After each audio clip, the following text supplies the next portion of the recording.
Hello students, once again welcome back to our YouTube channel Midha Guru. और मैं मधु, आपकी chemistry teacher. Students, आज के क्लास में हम लोग क्लास 10th आईसीएसई के third chapter that is acid basis and salts पर एक्सप्लोर करने वाले हैं।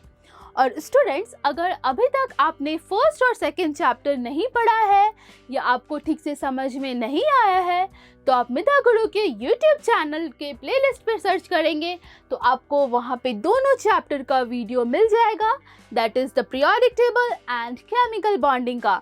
तो आप वहाँ से पढ़ सकते हैं।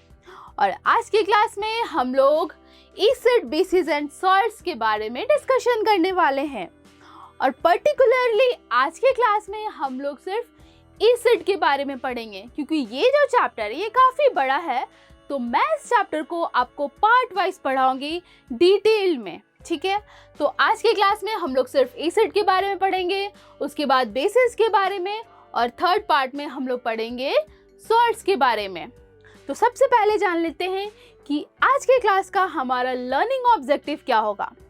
तो सबसे पहले जानेंगे एसिड होता क्या है, सेकेंड एसिड को हम लोग कैसे क्लासिफाई करते हैं, उसके बाद अगर कोई भी केमिकल आपको दिया हुआ है आप कैसे आइडेंटिफाई करेंगे कि वो एसिड ही है, उसके बाद एसिड हम लोग कैसे प्रिपेयर करते हैं। ठीक है, कुछ एसिड नेचुरली फाउंड होता है बट कुछ एसिड को हम लोग प्रिपेयर भी कर सकते हैं, तो हम लोग कैसे प्रिपेयर करते हैं। उसके बाद एसिड का फिजिकल प्रॉपर्टीज़ क्या होता है, एसिड का केमिकल प्रॉपर्टीज़ क्या होता है, और लास्ट में हम लोग सेलेना बुक से इन टेक्स्ट क्वेश्चन भी सॉल्व करने वाले हैं इस चैप्टर का। तो चलिए बिना देरी करते हुए स्टार्ट करते हैं आज का लेक्चर। तो सबसे पहले जानते हैं एसिड आखिर होता क्या है। तो हम अपने डेली लाइफ में बहुत सारे ऐसे सब्सटेंस यूज़ करते हैं जिनका अलग अलग टेस्ट होता है। कुछ सार टेस्ट के होते हैं, कुछ बिटर टेस्ट के होते हैं, किसी का कोई टेस्ट नहीं होता है, टेस्टलेस भी होते हैं, और किसी का स्वीट टेस्ट होता है। तो अगर टेस्ट के बेसिस पे बताया जाए तो एसिड का टेस्ट क्या होता है, एसिड्स आर जनरली सार इन टेस्ट। और एसिड को एक लैटिन वर्ड एसिडस से लिया गया है जिसका मतलब ही होता है सार, means something which have sour taste, okay? लेकिन हम लोग टेस्ट हर एसिड को तो टेस्ट नहीं कर सकते, क्योंकि कुछ एसिड्स बहुत ही स्ट्रांग होते हैं, बहुत ही कोरोसिव होते हैं, और कुछ एसिड्स जो है जो हम लोग कंज्यूम भी कर लेते हैं, जो कि कुछ फ्रूट्स में होते हैं, राइट। तो अगर हमें प्रॉपर डेफिनेशन बताना हो कि एसिड आखिर होता क्या है तो हम क्या बोलेंगे। तो अगर मान लीजिए कोई भी अगर ऐसा सब्सटेंस है, अगर हम उसे अगर वाटर में डिज़ोल्व कर रहे हैं और वो अगर हाइड्रोनियम आयन दे, तब हम कहेंगे कि वो पर्टिकुलर सब्सटेंस क्या है, एसिड्स है। तो इसका डेफिनेशन पहले लिख लीजिए, the chemical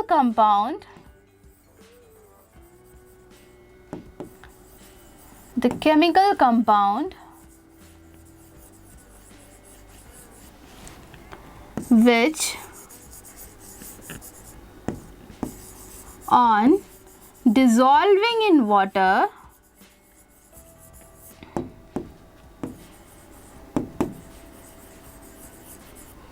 produces hydronium ion. अब हाइड्रोनियम आयन क्या होता है वो भी समझेंगे। Hydronium ion as the only positive charge ion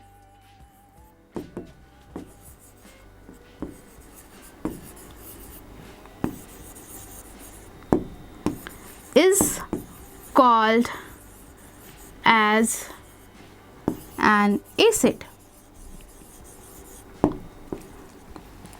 अब आइए इसको समझते हैं, इसका डेफिनेशन को।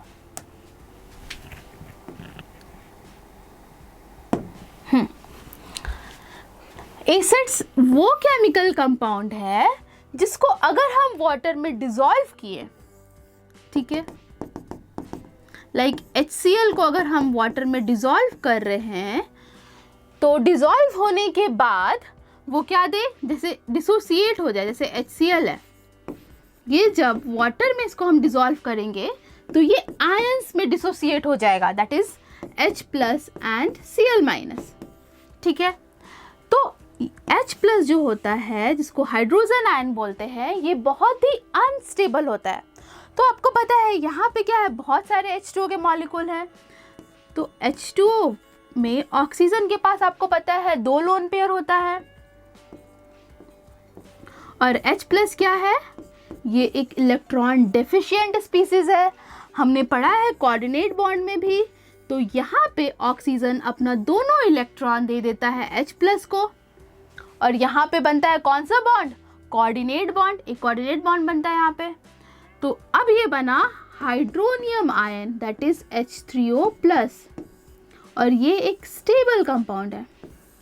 तो कोई भी एसिड अगर हम उसे वाटर में डिसॉल्व करते हैं और वो हाइड्रोनियम आयन दे, और इस पॉजिटिव चार्ज में सिर्फ और सिर्फ H प्लस ही आए, यानी कि यहाँ पे कोई Na प्लस कटायन या कोई और मेटल का कटायन नहीं होना चाहिए, सिर्फ कटायन H प्लस का होगा, तभी हम कहेंगे कि वो केमिकल कंपाउंड क्या है, वो एक एसिड है। ठीक है, आई होप आपको समझ में आ गया होगा। यहाँ पे लिखा हुआ है ओनली पॉजिटिव चार्ज आयन, इसके अलावा और कोई पॉजिटिव चार्ज आयन नहीं होना चाहिए, कोई और पॉजिटिव आयन वो डिसोसिएट नहीं करे, क्योंकि H2O है तो OH माइनस भी तो डिसोसिएट होगा ही, बट H प्लस एक ही रहेगा और वो बनाएगा हाइड्रोनियम आयन, राइट। अब एसिड्स बहुत सारे, जैसे आपको पता है ये सब सिट्रस फ्रूट है, इसमें कौन सा एसिड होता है, सिट्रिक एसिड। अब बात करें विनेगर की, तो विनेगर में कौन सा एसिड होता है, दैट इज एसिटिक एसिड। और ये इमली में कौन सा एसिड होता है, दैट इज टार्ट्रिक एसिड। तो ये सारे कुछ एग्जाम्पल्स हो गए।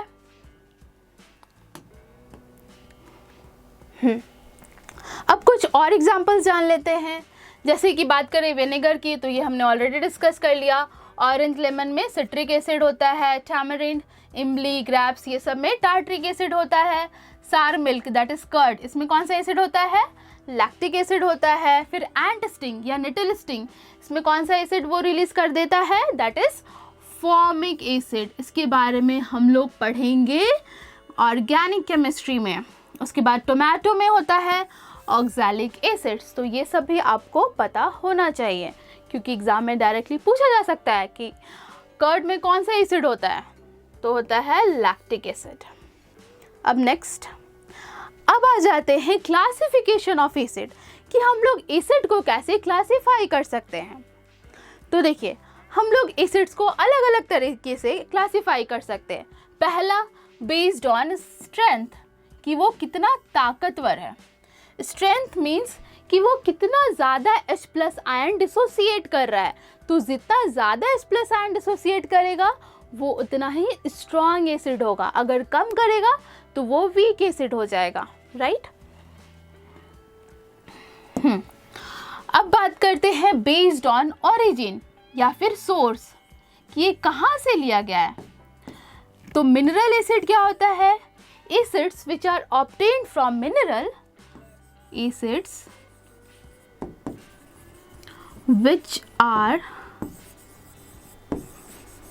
obtained from mineral are called as mineral acid।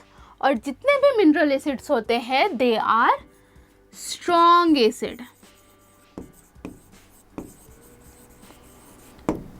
But यहाँ पे एक एक्सेप्शन है, दैट इज कार्बोनिक एसिड। जो कार्बोनिक एसिड होता है ये एक वीक मिनरल एसिड है। और स्ट्रॉन्ग एसिड का एग्जांपल बताए तो HCl, hydrochloric acid, sulphuric acid, nitric acid, ये सारा एग्जांपल हो गया मिनरल एसिड का।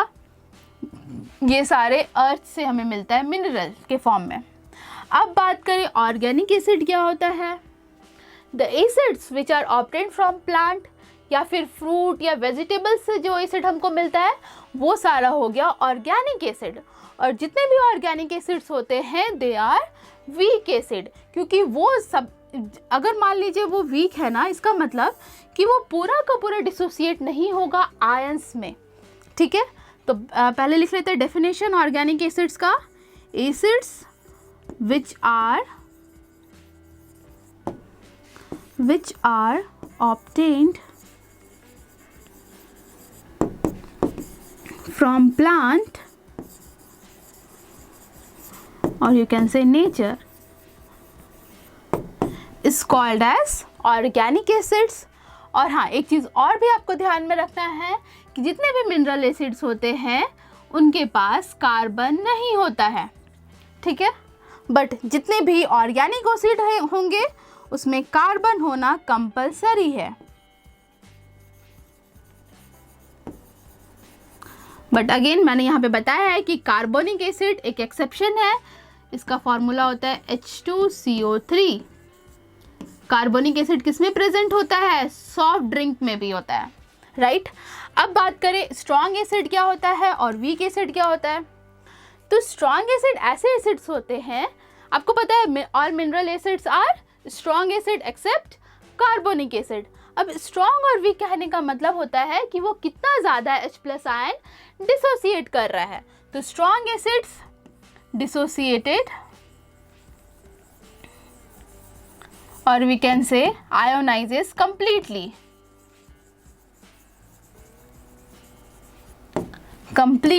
in aqueous solution, means water में पूरा का पूरा डिसोसिएट हो जाएगा। लेट्स सपोज अगर हम HCl 100 मॉलिक्यूल्स लिए, 100 मॉलिक्यूल्स, और इसको हम वाटर में डिसॉल्व किए, तो ये पूरा का पूरा 100 मॉलिक्यूल्स डिसोसिएट हो जाएगा आयंस में। कोई भी मॉलिक्यूल के फॉर्म में यहाँ पे लेफ्ट नहीं होगा। तो strong acids exist in ions, यहाँ पे सिर्फ आयंस प्रेजेंट होगा। लेकिन जो भी वीक एसिड होता है वो कंप्लीटली डिसोसिएट नहीं होता है, ये इनकम्प्लीट डिसोसिएट होता है, या फिर हम कहते हैं जो कि पार्शियली आयोनाइज हो जाए। तो वीक एसिड्स आयोनाइजेस incompletely,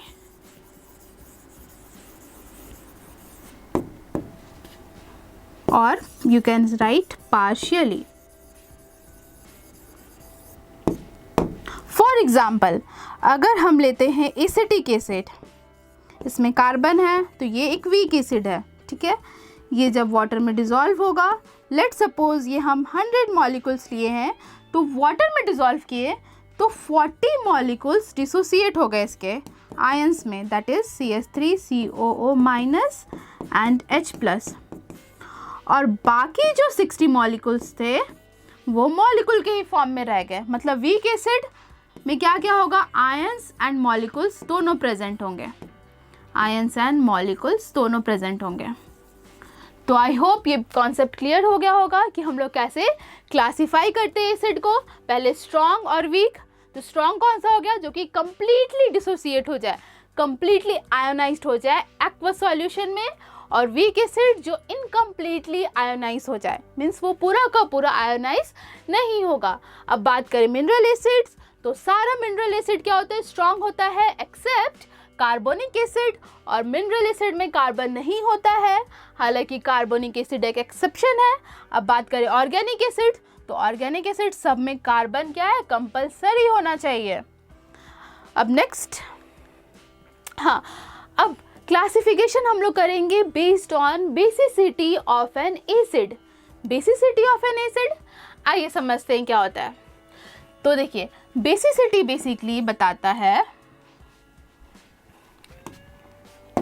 कि कोई भी एसिड कितना H+ आयन डिसोसिएट कर रहा है पर मॉलिक्यूल, ठीक है। इसका डेफिनेशन है, basicity refers to the number of hydronium ion, कितना हाइड्रोनियम आयन प्रोड्यूस कर रहा है when one molecule of acid ionizes in water. अगर एक मॉलिक्यूल एसिड का आयोनाइज हो रहा है, अगर एक मॉलिक्यूल HCl का लेट सपोज आयोनाइज हो रहा है वाटर में, तो वो कितना हाइड्रोनियम आयन प्रोड्यूस कर रहा है। तो ऑब्वियसली यहाँ पे एक हाइड्रोजन होगा, एक मॉलिक्यूल हम लोग लिए हैं तो एक ही हाइड्रोनियम आयन प्रोड्यूस होगा। तो इसके बेसिस पे हम लोग बता सकते हैं कि बेसिसिटी उस एसिड का क्या होगा। तो यहाँ पे 1 है, तो 1 के लिए हम लोग लिखते हैं मोनोबेसिक एसिड, ठीक है। फिर अगर 2 एसिड, अगर मान लीजिए 2 हाइड्रोनियम आयन प्रोड्यूस कर रहा है तो उसके लिए हम लोग यूज़ करते हैं डाइबेसिक। अगर 3 करेगा तो वो हो जाएगा ट्राइबेसिक, और 4 करेगा तो टेट्राबेसिक। तो आइए हम लोग सबका एग्जाम्पल्स भी देख लेते हैं। तो बात करें मोनोबेसिक एसिड की, तो जिसके पास एक हाइड्रोजन हो वो सारा हो जाएगा मोनोबेसिक में। Hydrogen chlorine, hydrochloric acid, HBr, hydrobromic acid, hydrofluoric acid. तो ये सब क्या है ना कि देखिए HCl है। तो यहाँ पे क्या कैसे H+ आयोनाइज्ड होता है, तो इसका रीज़न आप लोग समझ सकते हैं। आप लोग ने फर्स्ट चैप्टर पढ़ा है, दैट इज़ इलेक्ट्रोनिगेटिविटी। तो यहाँ पे वही कॉन्सेप्ट है कि H और Cl ये एक कैसा बॉन्ड है। अगर मैं पूछूँ तो आपको पता होगा ये कैसा बॉन्ड है, ये एक कोवैलेंट बॉन्ड है, क्योंकि यहाँ पे बॉन्डिंग 2 नॉन मेटल के बीच बन रहा है। अब ठीक है, लेकिन ये कैसा कोवैलेंट है, पोलर या नॉन पोलर? तो ये है पोलर। पोलर क्यों? क्योंकि यहाँ पे क्लोरीन का इलेक्ट्रोनिगेटिविटी ज़्यादा है एज कंपेयर टू हाइड्रोजन। तो क्लोरीन ये दोनों इलेक्ट्रॉन को अपने तरफ पुल करेगा, तो इसके पास आ जाएगा पार्शियल पॉजिटिव चार्ज, और जब हम इसे वाटर में डालेंगे तो ये अलग हो जाएगा, है ना, और ये वाटर के साथ हाइड्रोनियम आयन दे देगा, ठीक है। बस यही कॉन्सेप्ट है। तो आपको ये ध्यान में रखना है बेसिसिटी बताने से पहले कि आपको चेक करना है कि हाइड्रोजन अटैच्ड होना चाहिए मोर इलेक्ट्रोनिगेटिव एलिमेंट के साथ। अगर मैं बात करूं एसिटिक एसिड की और मैं आपसे पूछूं कि इसका बेसिसिटी क्या है, तो यहाँ पे आप ये कंफ्यूज नहीं होंगे कि यहाँ पे टोटल 4 हाइड्रोजन है तो इसका बेसिसिटी टेट्राबेसिक होना चाहिए। बट ऐसा नहीं होता है, क्योंकि आप देखेंगे कि यहाँ पे जो 3 हाइड्रोजन है ये कार्बन से अटैच्ड है, और हमें पता है ना, हमने लर्न किया था फोन, कल्बर, ISCH, ये किसका ऑर्डर था, इलेक्ट्रोनिगेटिविटी का। तो यहाँ पे हमें दिखा कि कार्बन और हाइड्रोजन का इलेक्ट्रोनिगेटिविटी लगभग बराबर होता है। तो इलेक्ट्रॉन को ना कार्बन ज़्यादा पुल कर पाएगा ना हाइड्रोजन, तो यहाँ पे कोई पोलैरिटी नहीं आएगा। तो ये हाइड्रोजन एक्वस सॉल्यूशन में आयोनाइज नहीं होगा। बट यहाँ पे जो हाइड्रोजन है ये ऑक्सीजन से अटैच्ड है, मीन्स मोर इलेक्ट्रोनिगेटिव एटम से अटैच्ड है। तो इलेक्ट्रोनिगेटिव एटम से अटैच्ड होगा तो यहाँ पे आ जाएगा पार्शियल नेगेटिव, और यहाँ पे पार्शियल पॉजिटिव, और ये H+ आयोनाइज्ड हो जाएगा। तो क्योंकि अगर एक मॉलिक्यूल हम एसिटिक एसिड ले रहे हैं तो उसमें सिर्फ और सिर्फ एक ही H+ आयोनाइज हो रहा है, तो इसका बेसिसिटी क्या हो जाएगा, ये भी मोनोबेसिक ही हो जाएगा, राइट। तो एक और चीज़ मुझे आपको बताना था कि मोनोबेसिक एसिड से हम लोग नॉर्मल सॉल्ट बनाते हैं, नॉर्मल या फिर उसे हम कहते हैं न्यूट्रल सॉल्ट। कैसे? तो एग्जाम्पल जैसे HCl है, इसको हम लोग NaOH के साथ रिएक्ट करेंगे तो क्या होता है, यहाँ पे आयंस का एक्सचेंज होता है, प्लस माइनस, ये एक कैसा न्यूट्रलाइजेशन रिएक्शन है। तो यहाँ पे क्या बनता है, NaCl, ये एक न्यूट्रल सॉल्ट है।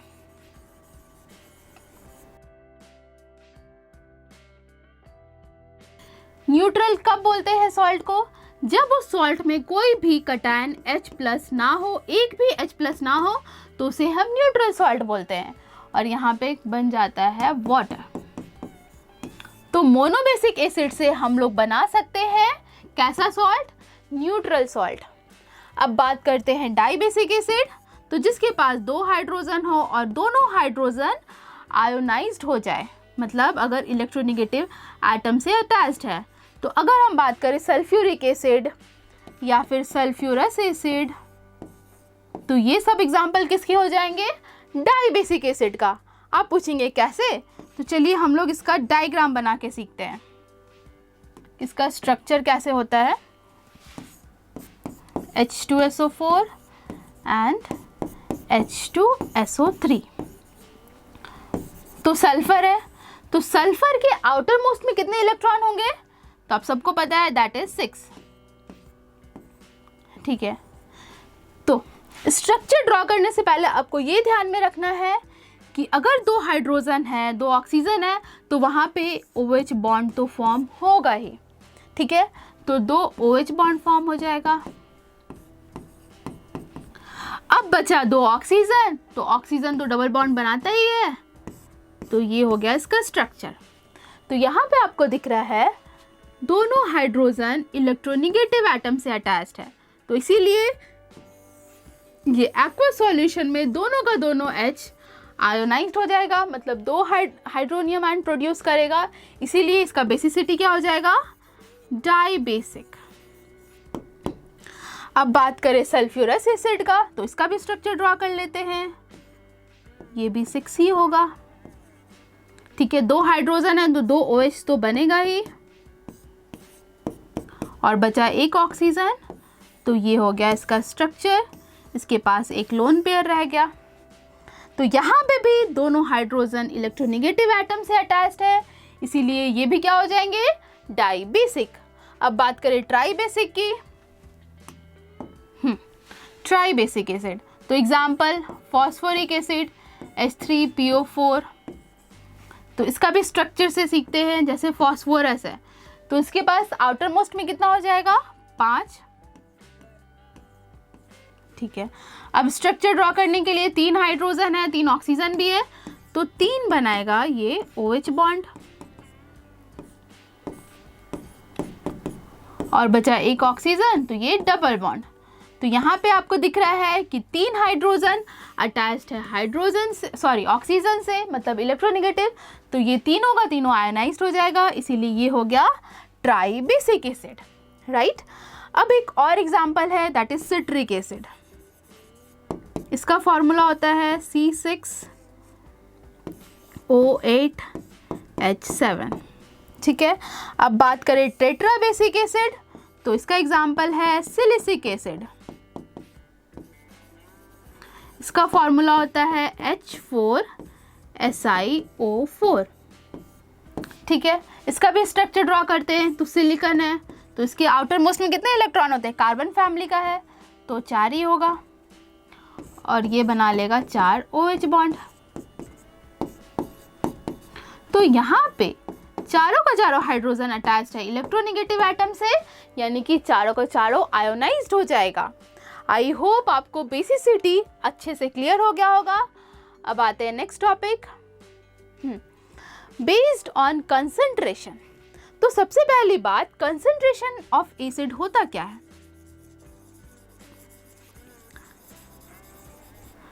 Concentration of an acid. ठीक है, तो सबसे पहली बात, आप कंफ्यूज नहीं होंगे कंसंट्रेशन और स्ट्रेंथ में। वो क्या होता है मैं आपको थोड़ी देर में बताती हूँ। सबसे पहले जानते हैं कंसंट्रेशन ऑफ एसिड क्या होता है। कंसंट्रेशन ऑफ एसिड मीन्स कि कितना अमाउंट ऑफ वाटर डिसॉल्व है एसिड में, that is the concentration of an acid. The amount of water present in an acid is the measure of concentration of an acid.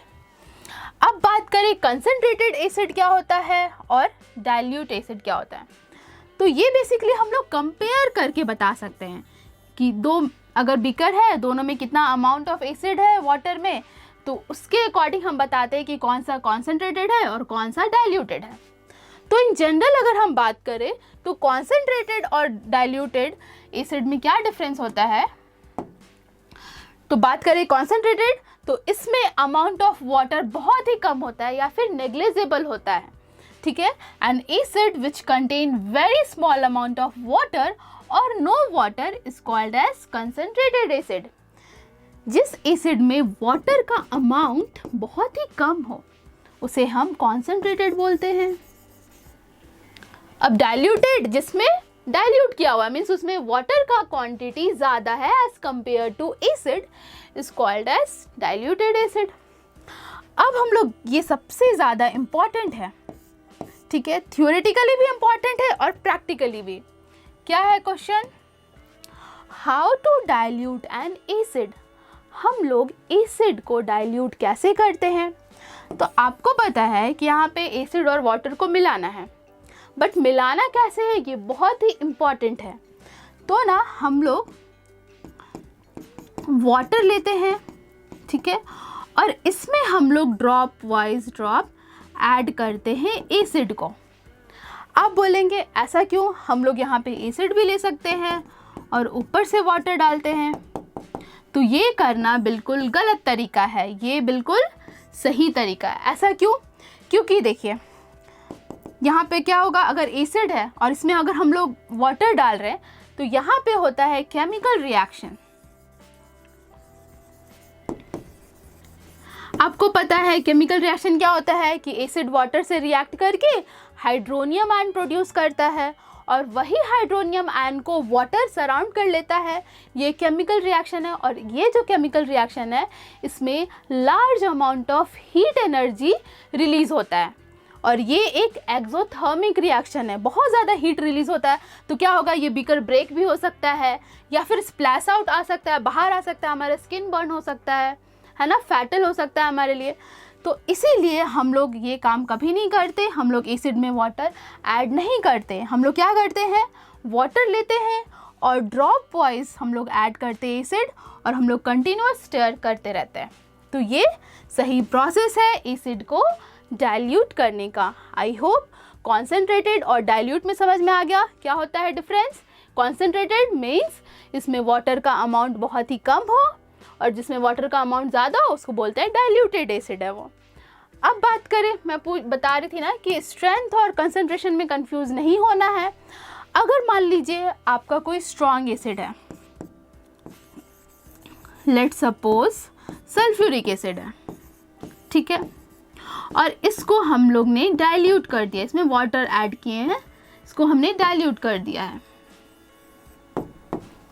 और एक acid हम लोग लिए हैं weak acid, that is acetic acid, और इसको हमने लिया है कॉन्सेंट्रेटेड फॉर्म में, ठीक है। तो इन दोनों में कौन सा स्ट्रॉन्ग होगा और कौन सा ज़्यादा H+ आयन रिलीज करेगा?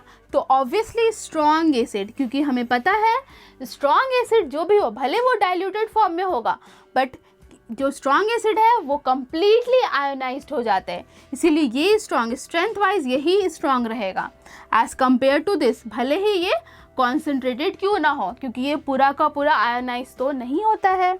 स्टूडेंट्स, हमारा नेक्स्ट टॉपिक है preparation of an acid.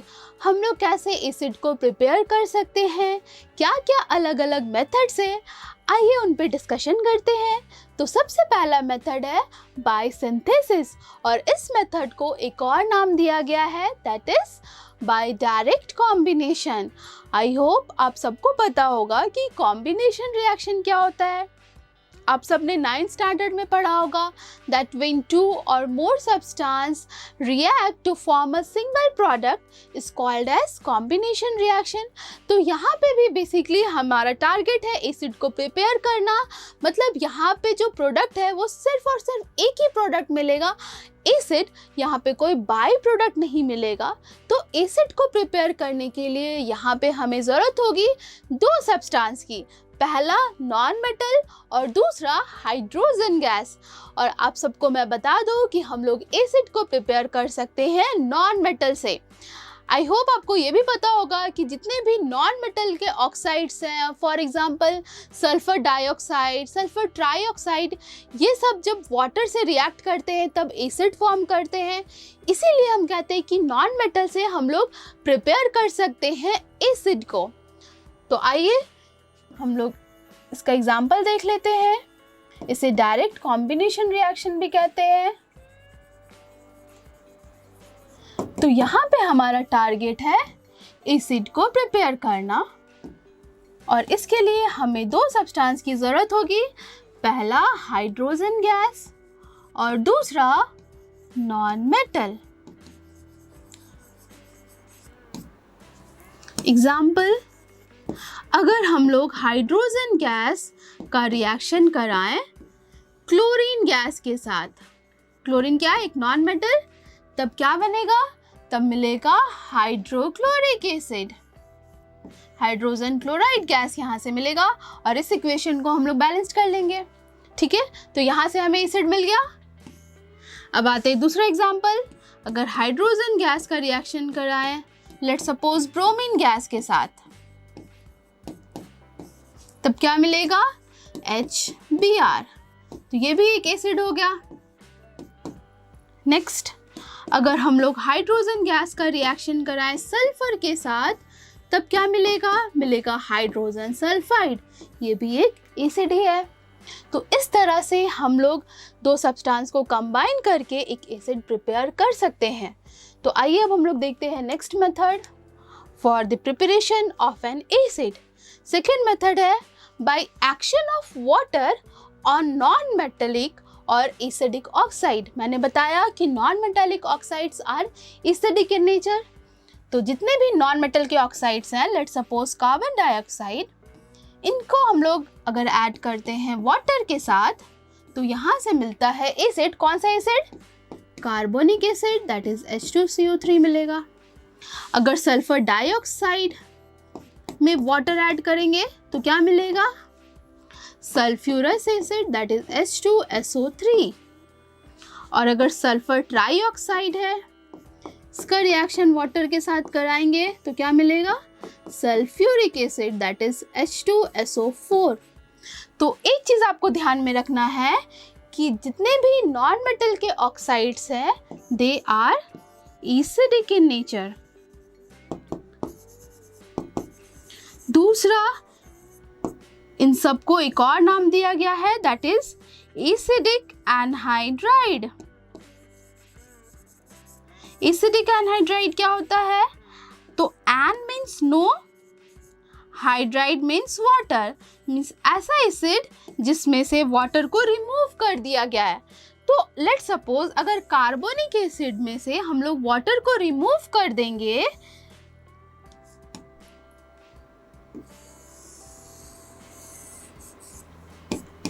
Water को रिमूव कर देंगे तो हमें क्या मिलेगा, कार्बन डाइऑक्साइड। तो इसे हम क्या बोल सकते हैं, ये एसिडिक एनहाइड्राइड है, किसका, कार्बोनिक एसिड का। और एग्जांपल देखिए, लेट्स सपोज N2O5 है, डाई नाइट्रोजन पेंटाऑक्साइड, इसमें अगर हम लोग वाटर ऐड करते हैं तब भी मिलेगा एसिड। कौन सा एसिड, नाइट्रिक एसिड।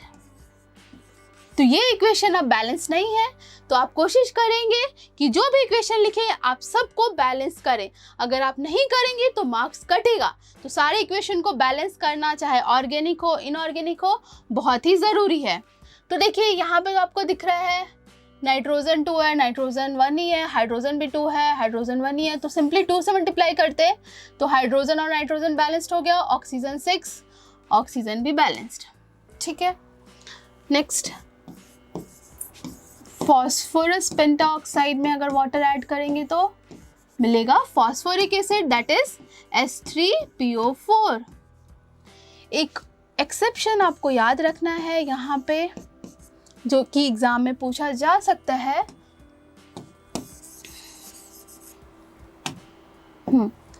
तो अगर नाइट्रोजन डाइऑक्साइड में वाटर ऐड करते हैं तो यहाँ पे हमें एक एसिड नहीं बल्कि 2 एसिड मिलता है।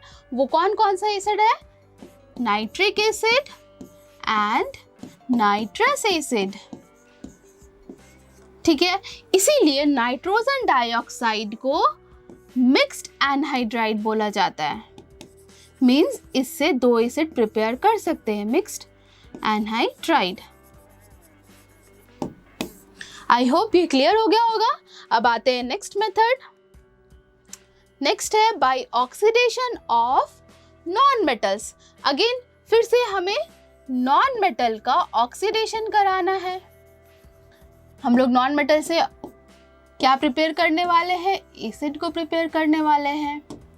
तो नॉन मेटल का ऑक्सीडेशन कराना है तो उसके लिए हमें किसकी ज़रूरत होगी, हमें ज़रूरत होगी ऑक्सीडाइजिंग एजेंट की।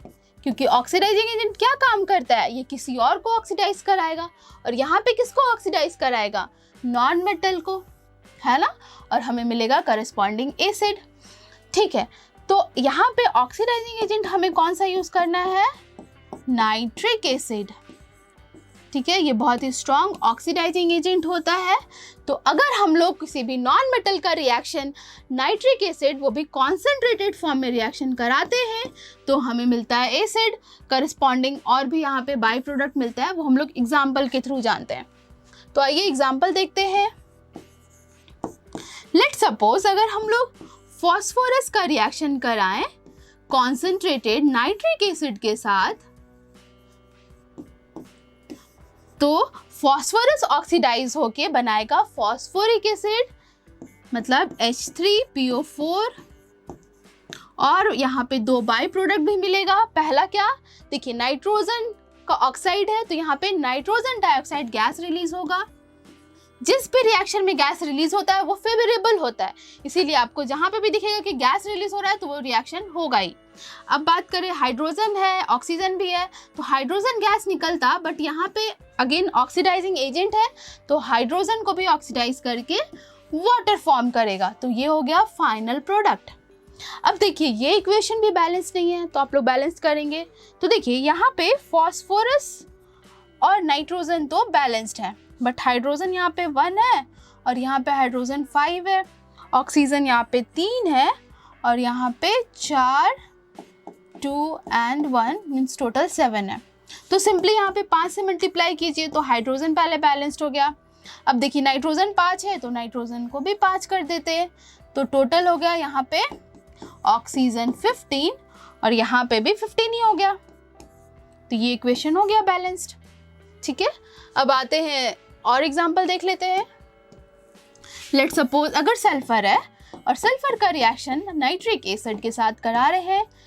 देखिए ये सारे इक्वेशंस जो मैं लिख रही हूँ ये आप खुद भी लिखे कॉपी में, क्योंकि बहुत ही इंपॉर्टेंट है।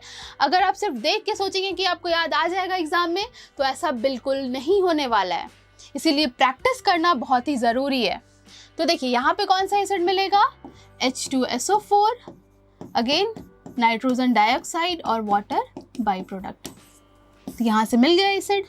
अब बात करें कार्बन का, कार्बन में अगर ऐड करते हैं नाइट्रिक एसिड कॉन्सेंट्रेटेड, तो क्या मिलेगा, यहाँ पे देखिए H2CO3, मतलब कार्बोनिक एसिड बनना चाहिए, बट ये एसिड जो होता है ये बहुत ही वीक एसिड होता है, तो ये ब्रेक होके कार्बन डाइऑक्साइड और वाटर फॉर्म करता है। तो यहाँ पे प्रोडक्ट हो जाएगा कार्बन डाइऑक्साइड, वाटर और नाइट्रोजन डाइऑक्साइड।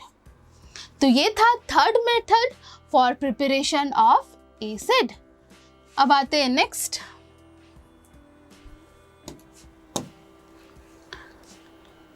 नेक्स्ट मेथड है बाय डिस्प्लेसमेंट। हमें डिस्प्लेसमेंट कराना है, वो भी यहाँ पे डबल डिस्प्लेसमेंट होता है। डबल डिस्प्लेसमेंट मीन्स यहाँ पे सिंपली एक्सचेंज ऑफ आयंस होता है, मीन्स 2 एटम अपना जगह को डिस्प्लेस कर देता है, जगह चेंज कर देता है। इसको प्रिपेयर करने के लिए हम लोग यूज़ करते हैं, हम लोग किसके लिए ये यूज़ करते हैं, अगर हमें प्रिपेयर करना है कोई volatile acid. Volatile acid example hydrochloric acid, nitric acid, phosphoric acid, ये सारे क्या हो गए, HBr, ये सारे क्या हो गए, ये सारे वोलेटाइल एसिड है। अब वोलेटाइल एसिड क्या होता है, तो वोलेटाइल ऐसा एसिड होता है जिसका बॉइलिंग पॉइंट बहुत ही कम होता है और ये रूम टेम्परेचर पर वेपराइज हो जाता है। मीन्स अगर बॉटल खुला हुआ है जिसमें एसिड रखा हुआ है, अगर बॉटल ओपन है तो क्या होता है कि ये लिक्विड जो भी एसिड होता है वो वेपराइज हो जाता है, मीन्स लिक्विड से गैसियस फॉर्म में कन्वर्ट हो जाता है, तो उसे कहते हैं वोलेटाइल एसिड है। तो वोलेटाइल एसिड अगर हम प्रिपेयर करना चाहते हैं तो उसके लिए हमें 2 चीज़ की ज़रूरत होती है। पहला है non volatile acid, non volatile acid, और वो कौन सा है, सल्फ्यूरिक एसिड। सल्फ्यूरिक एसिड एक नॉन वोलेटाइल है। नॉन वोलेटाइल मीन्स जो इजीली वेपराइज नहीं हो, जिसका बॉइलिंग पॉइंट ज़्यादा हो। तो देखिए एक नॉन वोलेटाइल एसिड लेना पड़ेगा और एक सॉल्ट लेना पड़ेगा। और सॉल्ट किसका, तो इसमें जो अनायन वाला पार्ट है ना, वो कौन सा होना चाहिए, वो एसिड का अनायन वाला पार्ट। ठीक है, लेट्स सपोज अगर हमें हाइड्रोक्लोरिक एसिड प्रिपेयर करना है तो यहाँ पे जो सॉल्ट हम लेंगे वो मेटल तो कोई रहेगा ही, और अनायन वाला पार्ट इसका क्लोरीन रहेगा, मतलब KCl हो सकता है, NaCl हो सकता है। तो अगर मान लीजिए हमें HCl ही प्रिपेयर करना है तो हम लेंगे NaCl प्लस सल्फ्यूरिक एसिड। ठीक है, तो अब देखिए क्या प्रोडक्ट बनता है।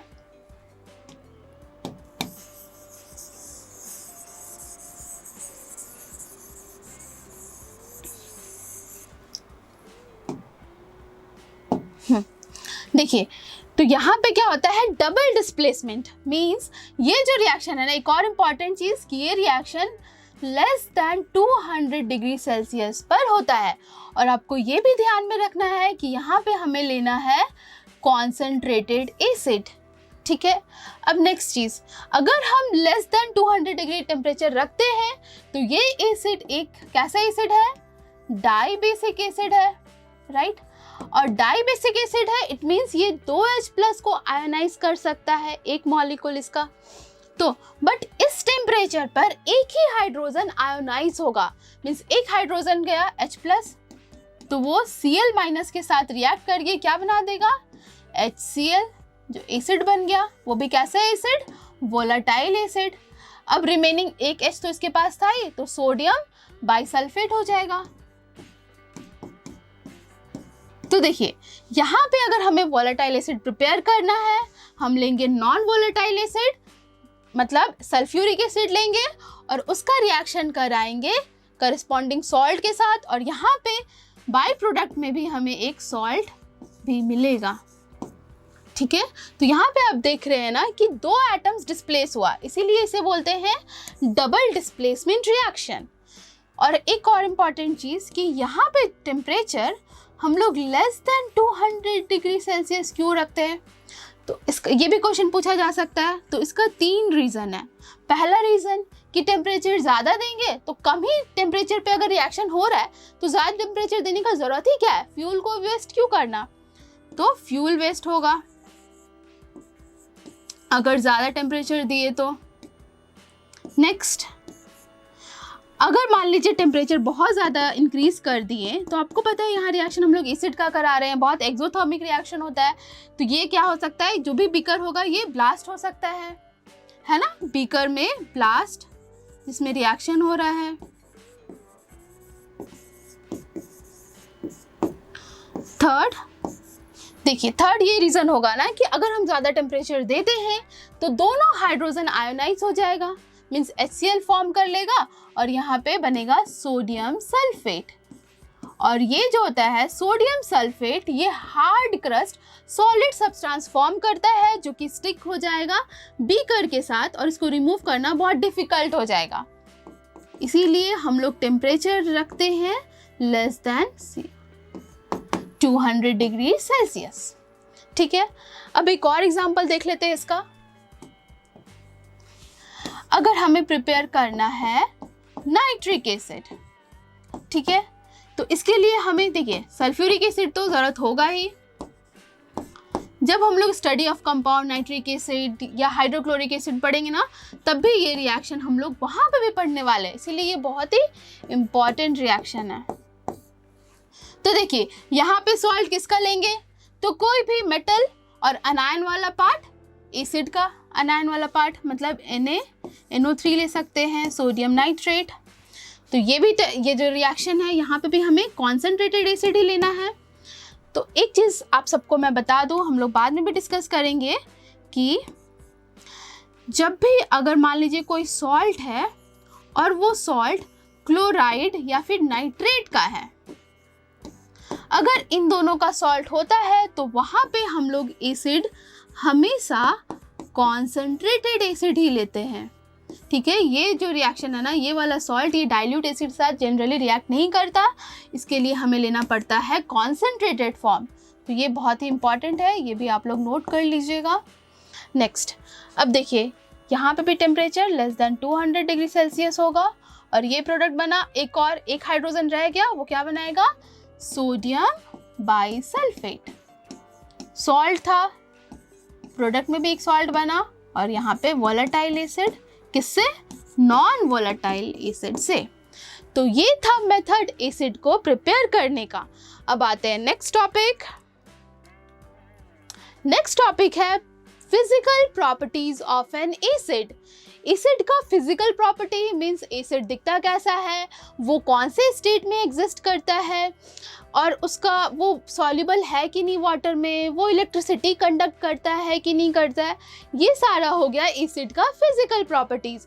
और इसके बाद हम लोग पढ़ेंगे एसिड का केमिकल प्रॉपर्टीज, मतलब हम लोग एसिड का रिएक्शन कराएंगे अलग अलग सब्सटेंस से और देखेंगे कि क्या क्या प्रोडक्ट मिलता है। तो आइए बात करते हैं फिजिकल प्रॉपर्टी में सबसे पहले एसिड के टेस्ट के बारे में। तो टेस्ट कैसा होता है? सार टेस्ट होता है ना। हम लोग स्ट्रॉन्ग एसिड तो टेस्ट नहीं करेंगे ऑब्वियसली, बट वीक एसिड जितने हैं वो सारे कैसे हैं? सार टेस्ट के हैं। अब बात करें फिजिकल स्टेट, तो सॉलिड जो एसिड है ना वो सॉलिड और लिक्विड दोनों स्टेट में एग्जिस्ट करता है। सॉलिड में for example boric acid, tartaric acid, liquid तो लिक्विड में HCl, HNO3, H2SO4 ये सारा लिक्विड में हो जाएगा। अब बात करें इफेक्ट ऑन स्किन, तो आपको पता है जितने भी स्ट्रॉन्ग एसिड्स होते हैं they are very corrosive in nature, हमारा स्किन बर्न कर सकते हैं, ठीक है, it can burn our skin, ठीक है। They change colour of indicators. अब इंडिकेटर्स क्या होता है सबसे पहले ये जानना होगा। इंडिकेटर्स आर दो substance which show different colour in acid and base. मतलब ये इंडिकेट करता है कि अगर कोई भी पर्टिकुलर सब्सटेंस दिया हुआ है, अननोन सब्सटेंस, उसका नेचर कैसा है, वो एसिडिक है, बेसिक है या फिर वो न्यूट्रल है, और एसिड है तो कैसा एसिड है, स्ट्रॉन्ग एसिड है या वीक एसिड है, तो वो सारा कुछ बताता है। तो इंडिकेटर्स में एसिड का सबसे पहले बात करें ब्लू लिटमस। अगर हम लोग ब्लू लिटमस पेपर को डिप करते हैं एसिडिक सॉल्यूशन में तो इसका कलर क्या हो जाता है? रेड कलर हो जाता है। ये हो गया पहला। दूसरा, अगर टर्मरिक है, टर्मरिक में अगर हम लोग ऐड करते हैं एसिड को तो इसका colour as it is yellow ही रह जाता है ना। ये आप लोग ट्राई भी कर सकते हैं। नेक्स्ट इंडिकेटर,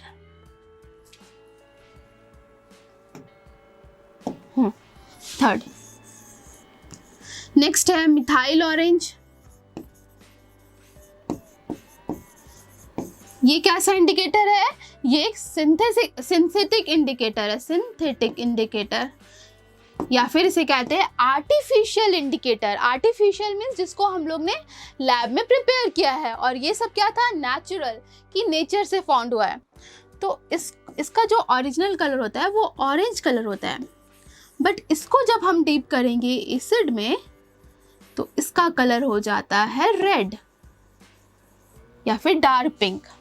फोर्थ है फिनेप्थलीन।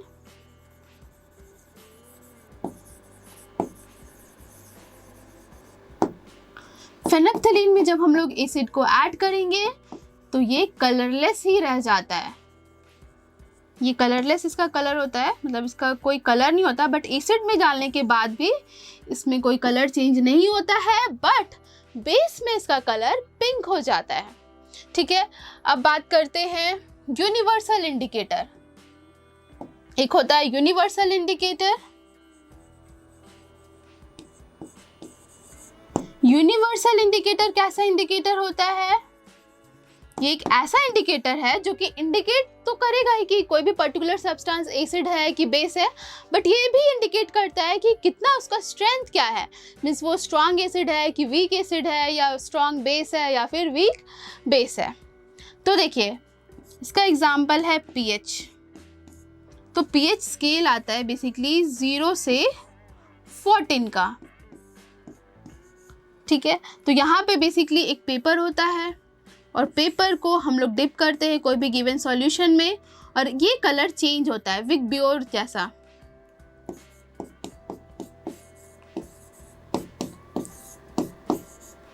ठीक है, तो हम लोग जितना रेड तरफ जाएंगे तो एसिडिक स्ट्रेंथ बढ़ता है, ग्रीन होता है न्यूट्रल का, और विगब्योर किसका होता है, वॉयलेट कलर किसका होता है, बेस का। तो 0 से 7 बेसिकली इंडिकेट करता है एसिड, ठीक है। और जितना हम लोग 0 की तरफ इंक्रीज होंगे एसिडिटी इधर इंक्रीज होता है। तो ये बात हो गई इंडिकेटर्स की। अब बात करते हैं सॉल्युबिलिटी। तो एसिड क्या होते हैं, वाटर में सॉल्युबल होते हैं ना।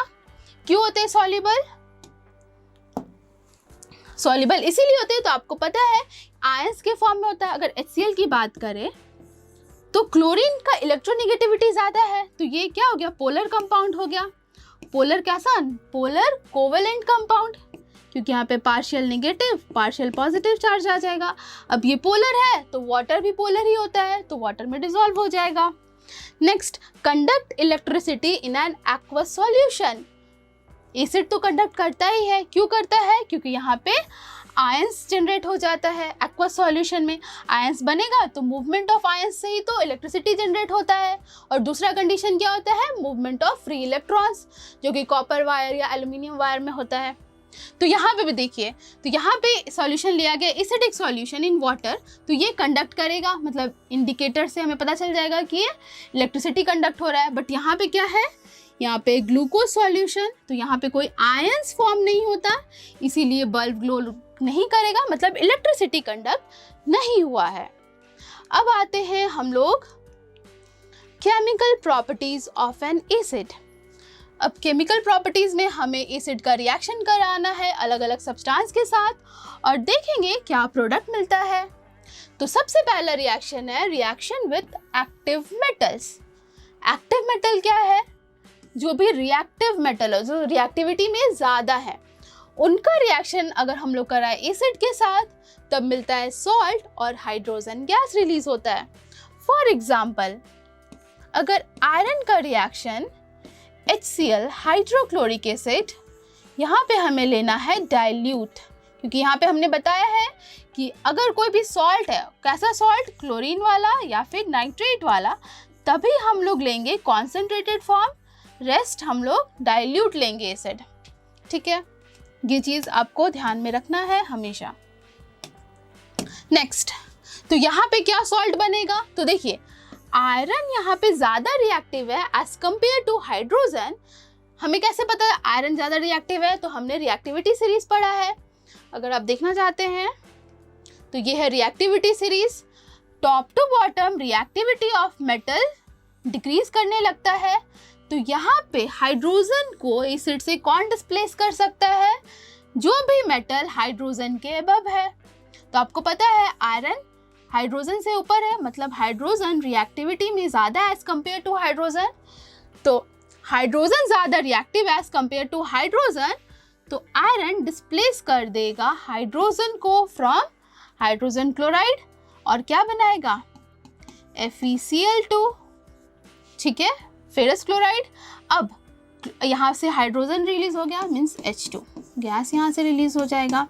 अब ये इक्वेशन भी बैलेंस नहीं है, तो बैलेंस करना ना भूले, ठीक है। भले मैं अभी नहीं कराऊँ सारा इक्वेशंस को, बट आपको बैलेंस करना है। तो यहाँ पे देख लीजिए, 2 क्लोरीन है 2 हाइड्रोजन है, तो सिंपली यहाँ पे 2 से मल्टीप्लाई कर दीजिए, हो गया बैलेंस। अब नेक्स्ट, अगर जिंक का रिएक्शन करा रहे हैं सल्फ्यूरिक एसिड, यहाँ पे ध्यान देना है कि यहाँ पे हमेशा डाइल्यूट एसिड ही लेना है। तो क्या बनेगा, तो जिंक भी ज़्यादा रिएक्टिव है एज कंपेयर टू हाइड्रोजन, देख लीजिए, है ना।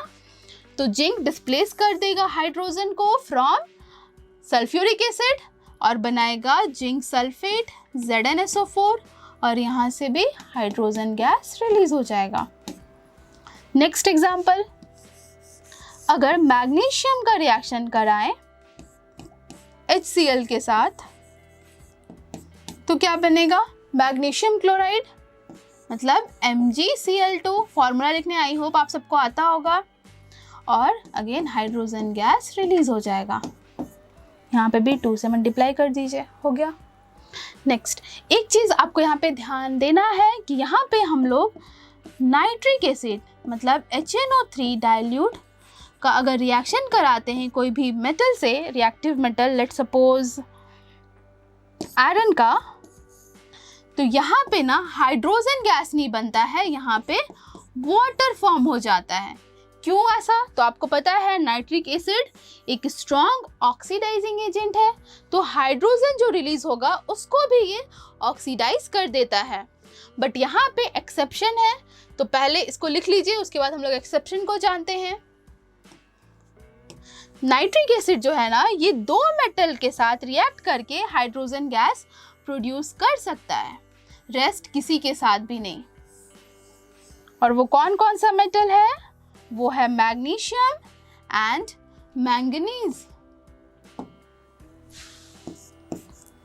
अगर मैग्नीशियम एंड मैंगनीज का रिएक्शन कराएं हम लोग नाइट्रिक एसिड, बट एक चीज़ यहाँ पे ध्यान देना है कि यहाँ पे नाइट्रिक एसिड हमें बहुत ही डाइल्यूट लेना है, मतलब 1% या 2% लगभग लेना, और बाकी सारा डाइल्यूट मतलब वाटर को डिसॉल्व कर देना है एसिड में। और यहाँ पे डाइल्यूट हो गया। बस इन दोनों के साथ ही नाइट्रिक एसिड रिएक्ट करके हाइड्रोजन गैस प्रोड्यूस करता है। तो क्या बनेगा? Magnesium nitrate plus hydrogen gas.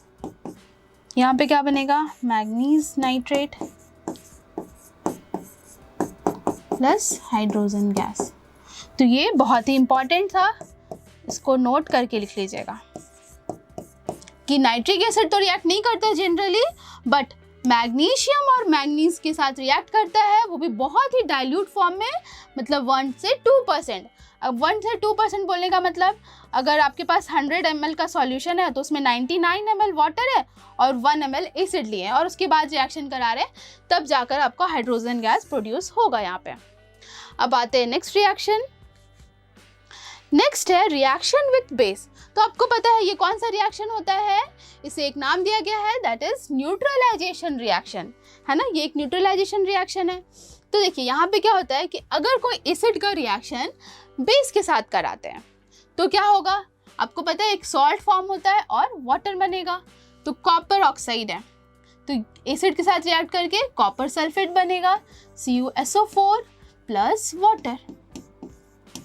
Next, अगर मान लीजिए जिंक ऑक्साइड है, यहाँ पे भी हमें डाइल्यूट फॉर्म में लेना है एसिड को, ठीक है। जिंक ऑक्साइड है, अगर इसका रिएक्शन सल्फ्यूरिक एसिड के साथ करा रहे हैं तो क्या बनेगा? सॉल्ट बनेगा, zinc sulphate, ZnSO4 and water again. तो ये सारा मेटल का ऑक्साइड है, और मेटल ऑक्साइड का नेचर क्या होता है? They are basic in nature. तो जब हम लोग बेस पढ़ेंगे तब हम लोग इसके बारे में और डिस्कशन करेंगे डिटेल में।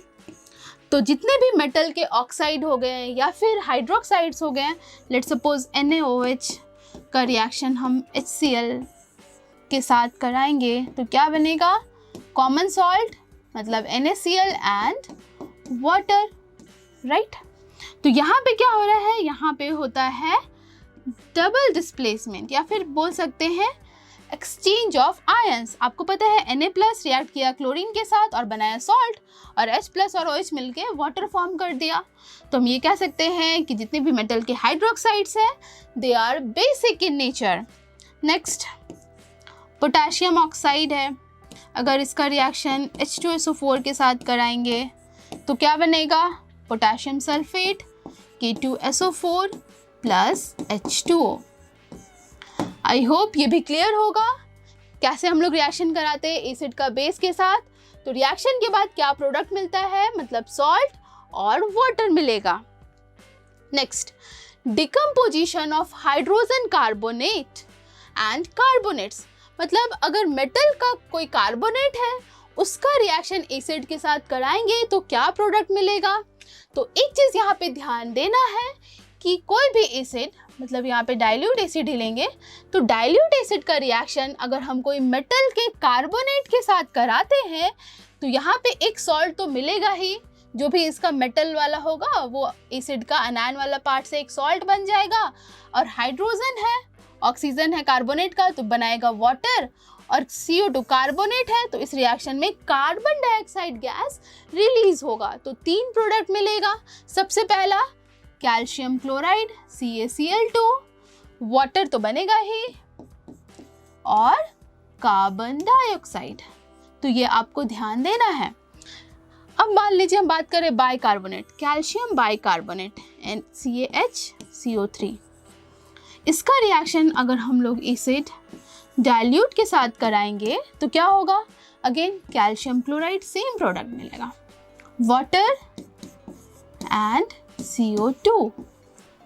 नेक्स्ट, अगर मैग्नीशियम कार्बोनेट है, इसका रिएक्शन हम लोग अगर सल्फ्यूरिक एसिड के साथ करा रहे हैं तो क्या बनेगा, तो देखिए मैग्नीशियम और सल्फेट, मैग्नीशियम सल्फेट एक सॉल्ट बना MgSO4 plus CO2 plus H2O। Next, zinc carbonate है, इसका reaction let suppose nitric acid के साथ करा रहे हैं, डाइल्यूट, ये चीज़ ध्यान देना है कि यहाँ पे डाइल्यूट लेना है। तो क्या होगा यहाँ पे, देखिए zinc nitrate ZnNO3 plus CO2 and H2O। ठीक है, तो एक चीज़ आपको यहाँ पे ध्यान देना है कि क्या एक्सेप्शन है यहाँ पे। देखिए हम लोग ना कैल्शियम कार्बोनेट का रिएक्शन हाइड्रोक्लोरिक एसिड के साथ तो करा सकते हैं, कराएंगे तो कार्बन डाइऑक्साइड गैस रिलीज होगा, बट अगर हम लोग कैल्शियम कार्बोनेट का रिएक्शन सल्फ्यूरिक एसिड के साथ कराएंगे तो ये रिएक्शन नहीं होगा। क्यों नहीं होगा, तो देखिए जो भी सॉल्ट यहाँ पे फॉर्म हो रहा है ये सब वाटर में सॉल्युबल है। ठीक है, तो अगर मान लीजिए ऐसा सॉल्ट बनता है रिएक्शन के बाद जो कि वाटर इनसॉल्युबल है, मतलब यहाँ पे आप देख रहे हैं कि यहाँ पे मेटल का कार्बोनेट लिया गया है और ऊपर से एसिड को यहाँ पे डाला जा रहा है, तो यहाँ पे क्या हो रहा है, एक सॉल्ट बन रहा है, वाटर बन रहा है और कार्बन डाइऑक्साइड यहाँ पे अलग से टेस्ट ट्यूब में कलेक्ट हो रहा है, राइट। तो अगर रिएक्शन के बाद कोई इनसॉल्युबल सॉल्ट मिलता है, मतलब कोई ऐसा सॉल्ट जिसका प्रिसिपिटेट फॉर्म कर दिया वो, तो देखिए प्रिसिपिटेट फॉर्म करेगा तो सॉलिड सब्सटेंस इसके ऊपर आ जाएगा, है ना, तो ये रिएक्शन स्टॉप हो जाएगा और यहाँ से कार्बन डाइऑक्साइड गैस रिलीज नहीं हो पाएगा। तो वो कौन कौन से एक्सेप्शन है ये आपको ध्यान देना है। सबसे पहला कि अगर हम लोग कैल्शियम कार्बोनेट का रिएक्शन कराते हैं सल्फ्यूरिक एसिड के साथ तो यहाँ पे क्या बन जाएगा, कैल्शियम सल्फेट, जो कि वाटर इनसॉल्युबल प्रेसिपिटेट फॉर्म कर देगा, तो इसीलिए ये रिएक्शन पॉसिबल नहीं होगा, कार्बन डाइऑक्साइड यहाँ से रिलीज नहीं होगा। नेक्स्ट, अगर कोई भी लेड का कार्बोनेट है, लेट सपोज PbSO4 है, लेड कार्बोनेट का रिएक्शन हम लोग सल्फ्यूरिक एसिड डाइल्यूट ये ध्यान में देना है, ठीक है, या फिर हाइड्रोक्लोरिक एसिड के साथ कराते हैं तो भी ये रिएक्शन पॉसिबल नहीं है, क्योंकि लेड सल्फेट या फिर लेड क्लोराइड ये दोनों वाटर इनसॉल्युबल है, तो ये सब प्रेसिपिटेट फॉर्म करता है, इसीलिए ये रिएक्शन पॉसिबल नहीं है। ठीक है, अब एक और चीज़, अगर आपको पूछा जाए कि ठीक है यहाँ पे कार्बन डाइऑक्साइड गैस प्रोड्यूस हो रहा है, तो हम लोग को कैसे पता चलेगा कि कार्बन डाइऑक्साइड गैस से रिलीज हुआ या कोई और गैस रिलीज नहीं हुआ, हाइड्रोजन गैस नहीं रिलीज हो रहा है। तो अगर आपसे पूछा जाए टेस्ट फॉर कार्बन डाइऑक्साइड कैसे करेंगे, या फिर आपको इस तरह से क्वेश्चन पूछा जा सकता है कि कौन सा मेटल कार्बोनेट है जिसको रिएक्शन कराया गया एसिड के साथ और बना एक गैस जो कि लाइम वाटर को मिल्की कर रहा है, या फिर इस तरह से कि जो कि नॉन सपोर्टर ऑफ कंबशन है, तो वो कौन सा गैस होगा। तो इसके लिए हमें पता होना चाहिए कि हम लोग कैसे टेस्ट करते हैं, टेस्ट फॉर कार्बन डाइऑक्साइड। तो सबसे पहला बात आप सबको पता है कि carbon dioxide non supporter of combustion होता है ना, नॉन सपोर्टर ऑफ कंबशन। और क्या क्या, ये लाइम वाटर को मिल्की करता है। ये यहाँ पे देखिए, लाइम वाटर क्या होता है, जब हम लोग कैल्शियम ऑक्साइड, जिसको चूना भी कहते हैं, इसको जब हम लोग वाइट वॉशिंग के टाइम इसको वाटर में पहले डिसॉल्व करते हैं ना, तो क्या बनता है, स्लरी ऑफ स्लेक्ड लाइम, जिसको लाइम वाटर कहते हैं। ठीक है, ये क्या हो गया, ये हाइड्रोक्साइड है, मतलब ये एक बेस फॉर्म हुआ और इस रिएक्शन में बहुत सारा हीट रिलीज होता है, इसीलिए ये रिएक्शन एक एक्सोथर्मिक रिएक्शन भी होता है। तो हम लोग बात कर रहे थे test for carbon dioxide, right. तो देखिए, अगर हम लोग कार्बन डाइऑक्साइड गैस को पास कराते हैं लाइम वाटर से, तो लाइम वाटर को ये मिल्की टर्न्स कर देता है, मतलब यहाँ पे एक इनसॉल्युबल सब्सटेंस वाइट कलर का फॉर्म हो जाता है जिसका मिल्की अपीयरेंस होता है, और H2O तो रहता ही है। तो ये हो गया टेस्ट। अगर मान लीजिए लाइम वाटर है, उसमें आप ब्लो कर रहे हैं कार्बन डाइऑक्साइड गैस को, तो वहाँ पे क्या हो जाएगा, प्रेसिपिटेट फॉर्म हो जाएगा, मिल्की अपीयरेंस आ जाएगा। तो हम कहेंगे कि हाँ, ये गैस कौन सा है, कार्बन डाइऑक्साइड गैस ही है। अब एक और चीज़, अगर हम लोग कैल्शियम कार्बोनेट में अगर एक्सेस कार्बन डाइऑक्साइड पास कराते हैं, लाइम वाटर में एक्सेस, जो आप ये बन गया कैल्शियम कार्बोनेट, मिल्की बन गया, तो इसमें अगर एक्सेस कार्बन डाइऑक्साइड पास कराएंगे तो बनता है कैल्शियम हाइड्रोजन कार्बोनेट, जो कि वाटर में इनसॉल्युबल है, और मिल्कीनेस फिर डिसअपीयर हो जाता है, क्लियर सॉल्यूशन बन जाता है। ठीक है, तो ये हो गया test for carbon dioxide gas. ये कैसा होता है, ये कलरलेस ऑर्डरलेस गैस होता है, ब्रिक्स इफरवेसेंस निकलता है, मीन्स विगोरस रिएक्शंस होता है, मीन्स गैस बहुत ही लार्ज अमाउंट में यहाँ से रिलीज होता है। ठीक है, तो ये था टेस्ट फॉर कार्बन डाइऑक्साइड। अब आते हैं next reaction, decomposition of sulphide and bisulphide. तो कोई भी मेटल का सल्फाइड हो या बाइसल्फाइड, यहाँ पे सल्फर डाइऑक्साइड वाला आ गया, सल्फाइड आ गया, तो इसका रिएक्शन अगर एसिड के साथ कराएंगे तो यहाँ पे भी अगेन मेटल और एसिड का अनायन वाला पार्ट से एक सॉल्ट बन जाएगा। ठीक है, अब बात करें यहाँ पे हाइड्रोजन है तो वाटर भी बनेगा, और नेक्स्ट यहाँ पे सल्फर का ऑक्साइड है ना, तो सल्फर डाइऑक्साइड गैस यहाँ पे रिलीज होगा। एग्जाम्पल, अगर हम लोग लेते हैं सोडियम सल्फाइड, ठीक है, इसका रिएक्शन हम लोग करा रहे हैं HCl के साथ, डाइल्यूट, तो क्या होगा, देखिए सोडियम क्लोराइड फॉर्म होगा, वाटर तो निकलेगा ही, H2O, और क्या बनेगा, सल्फर डाइऑक्साइड। ठीक है, तो ये आपको ध्यान देना है।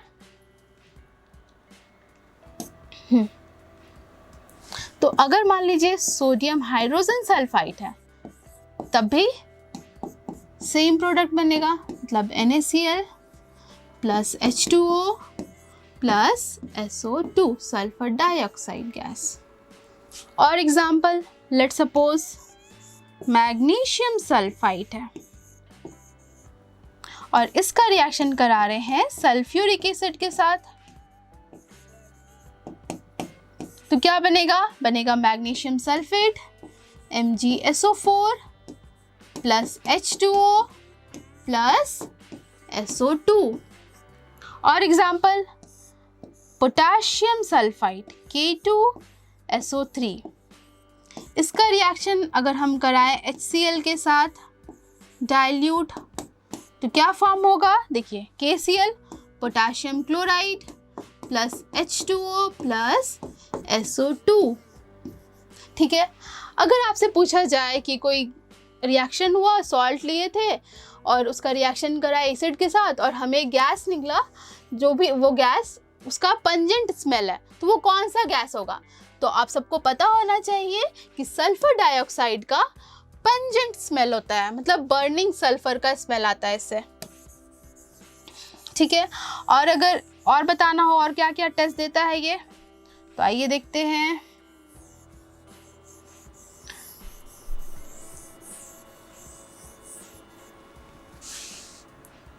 सबसे पहली बात, टेस्ट फॉर सल्फर डाइऑक्साइड। ठीक है, तो सबसे पहला पंजेंट स्मेल होता है इसका।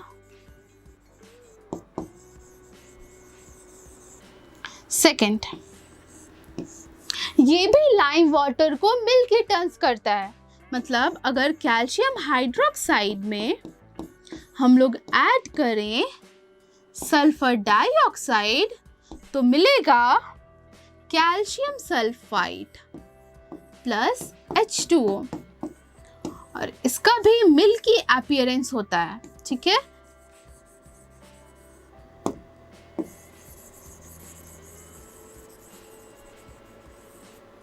और ये भी एक इनसॉल्युबल सॉल्ट है। ठीक है, तो ये होगा, तो ये भी लाइम वाटर को मिल्की टर्न्स कर दिया, ये भी एक टेस्ट है। नेक्स्ट और क्या टेस्ट होता है इसका?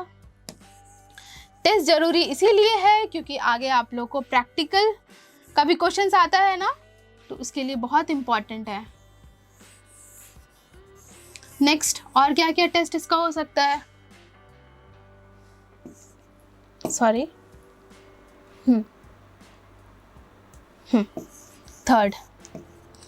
थर्ड टेस्ट ये है ना कि अगर हम लोग एसिडिफाइड पोटेशियम डाइक्रोमेट लेते हैं जिसका कलर ऑरेंज होता है, उसमें अगर सल्फर डाइऑक्साइड पास कराते हैं तब उसका जो कलर है ना पोटेशियम डाइक्रोमेट का कलर चेंज होके ग्रीन हो जाता है। ठीक है, ये क्या करता है? टर्न्स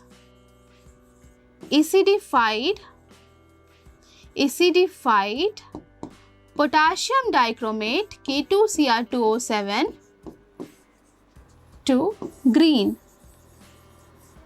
मतलब इसका ओरिजिनल कलर ऑरेंज से ग्रीन कलर हो जाता है। तो ये भी टेस्ट क्या है? सल्फर डाइऑक्साइड का। इसका रिएक्शंस लिखिए, K2Cr2O7। एसिडिफाइड मीन्स इसमें पोटेशियम डाइक्रोमेट में हम लोग एसिड को पास किए, सल्फ्यूरिक एसिड को, और इसमें सल्फर डाइऑक्साइड पास कराएंगे तो क्या प्रोडक्ट मिलेगा? पहला तो potassium sulphate, second chromium sulphate Cr2SO4 और क्रोमियम सल्फेट का ही कलर क्या होता है? Green colour plus water.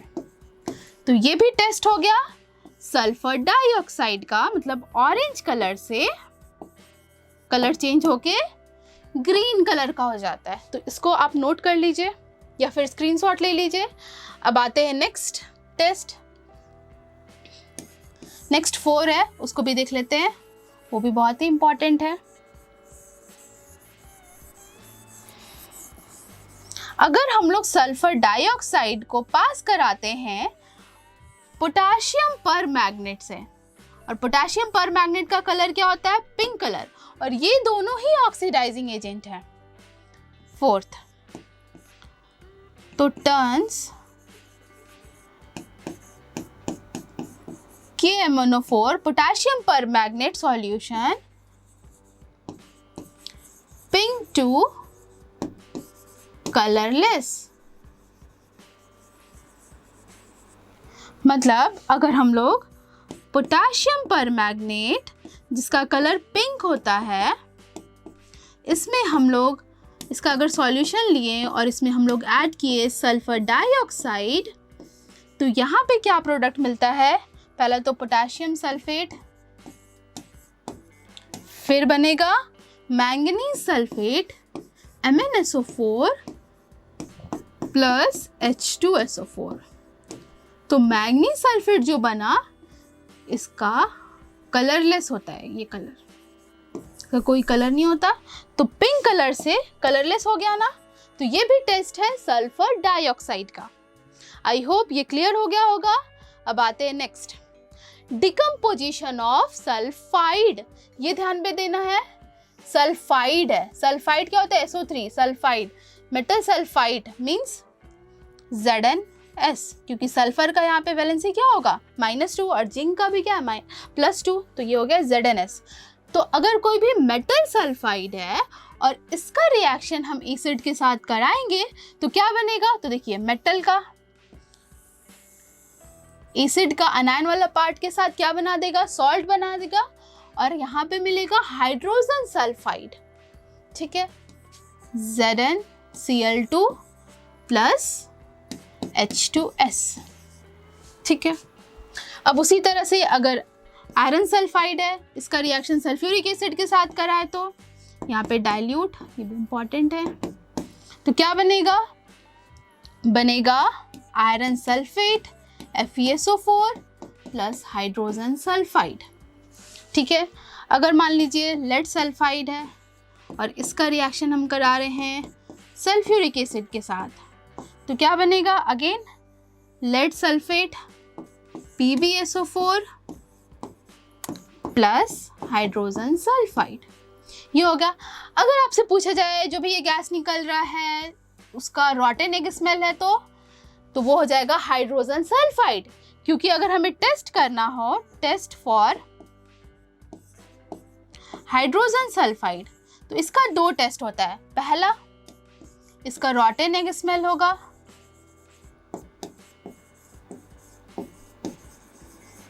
और दूसरा ये लेड एसीटेट पेपर को ब्लैक टर्न्स कर देता है, या फिर रेड एसीटेट सॉल्यूशन को ब्लैक कलर में चेंज कर देता है। इसका भी रिएक्शन लिख लीजिए।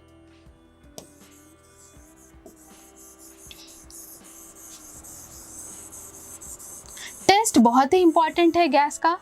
भले इस चैप्टर में आपसे ना पूछा जाए, बट प्रैक्टिकल से पूछा जा सकता है, इसीलिए बहुत ही इंपॉर्टेंट है। तो पहला टेस्ट हो गया रॉटन एग स्मेल, और दूसरा, अगर हम लोग लेड एसीटेट में पास कराते हैं, lead acetate that is CH3COO2, इसमें पास कराएं हाइड्रोजन सल्फाइड को, तो यहाँ पे बनता है एसिटिक एसिड, मतलब ये माइनस और हाइड्रोजन का प्लस मिलके एसिटिक एसिड फॉर्म करेगा, CH3COOH2, प्लस यहाँ पे बनता है लेड सल्फाइड PbS। ठीक है, तो इसका कोई कलर नहीं होता है, इट इज कलरलेस। और जब हम इसमें हाइड्रोजन सल्फाइड पास कराएंगे तो लेड सल्फाइड बनता है, जिसका कलर ब्लैक होता है। तो ये बहुत इंपॉर्टेंट है, आप नोट करके लिख लीजिएगा। स्टूडेंट्स, अब हम लोग इस चैप्टर का सबसे लास्ट और इम्पॉर्टेंट कॉन्सेप्ट डिस्कस करने वाले हैं।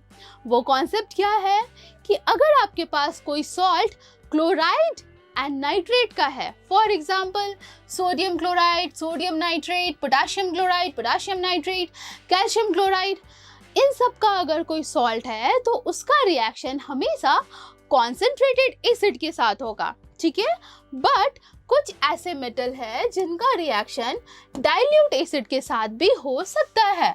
For example barium chloride, barium nitrate, या फिर लेड नाइट्रेट या लेड क्लोराइड, इसका रिएक्शन डाइल्यूट एसिड के साथ हो सकता है। रेस्ट कोई भी, मोस्टली पोटाशियम, सोडियम, इन सब का रिएक्शन हमेशा कॉन्सेंट्रेटेड एसिड के साथ ही होगा।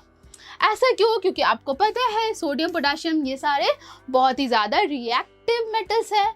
ये सब रिएक्ट करके एक स्टेबल कंपाउंड फॉर्म करेंगे, तो उनका ब्रेकडाउन कराने के लिए हमें कॉन्सेंट्रेटेड एसिड का ज़रूरत होगा। ठीक है, तो चलिए for example lead nitrate, lead nitrate है, इसका रिएक्शन डाइल्यूट एसिड के साथ कराएंगे तो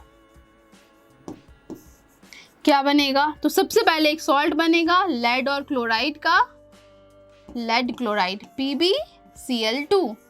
ये एक इनसॉल्युबल सॉल्ट है, इनसॉल्युबल सॉल्ट फॉर्म होगा, और क्या बनेगा? Nitric acid HNO3। अब इस इक्वेशन को भी आप बैलेंस कर लेंगे। चलिए इसको भी बैलेंस कर लेते हैं। बस चेक करना है दोनों साइड नंबर ऑफ एटम्स। तो यहाँ पे देखिए लेड 1 है, नाइट्रेट को एक यूनिट मान लिए तो ये 2 है, हाइड्रोजन 1 है, क्लोरीन 1 है। लेड की बात करें 1 है, क्लोरीन 2 है, हाइड्रोजन 1 है, नाइट्रेट 1 यूनिट है। ठीक है, लेड बैलेंस है, नाइट्रेट को चलिए बैलेंस करते हैं। तो यहाँ पे 2 से मल्टीप्लाई करना पड़ेगा, मतलब हाइड्रोजन 2 हो गया, क्लोरीन भी 2 हो गया, तो सिंपली यहाँ पे 2 से मल्टीप्लाई कीजिए, हो गया बैलेंस। तो इस तरह से बैलेंस करना है। और जैसे कि मान लीजिए सोडियम क्लोराइड है और इसका रिएक्शन हम लोग सल्फ्यूरिक एसिड, तो यहाँ पे हमेशा हम लोग कॉन्सेंट्रेटेड लेते हैं, है ना। ये रिएक्शन हम अभी कराए थे जिसमें टेम्परेचर हम लोग लेस देन 200 डिग्री सेल्सियस लेते हैं, जिसमें क्या बनता है? हाइड्रोक्लोरिक एसिड और सोडियम बाई सल्फेट बनता है, राइट। अब आते हैं नेक्स्ट कॉन्सेप्ट। हाँ, एक इम्पॉर्टेंट टर्म्स यहाँ पे जानना ज़रूरी है, ये है हाइड्रा एसिड क्या होता है और ऑक्सी एसिड। तो हाइड्रा एसिड मीन्स ऐसा एसिड जिसमें हाइड्रोजन तो होगा ही, बट उसके साथ एक ऐसा नॉन मेटल होगा, कोई भी नॉन मेटल हो सकता है एक्सेप्ट ऑक्सीजन। तो क्या हो जाएगा? Example HCl, hydrogen chloride, hydrobromic acid HBr, HF, H2S, ये सारे क्या हो जाएंगे, हाइड्रा एसिड्स के एग्जाम्पल। तो इसका definition, an acid that contain hydrogen and any non metallic element other than oxygen is called as hydra acid. अब oxy acid, तो आपको नाम से ही समझ में आ रहा है, हाइड्रा मतलब ये ध्यान में रखिएगा कि इसमें, इस एसिड में कोई ऑक्सीजन नहीं होगा, ठीक है।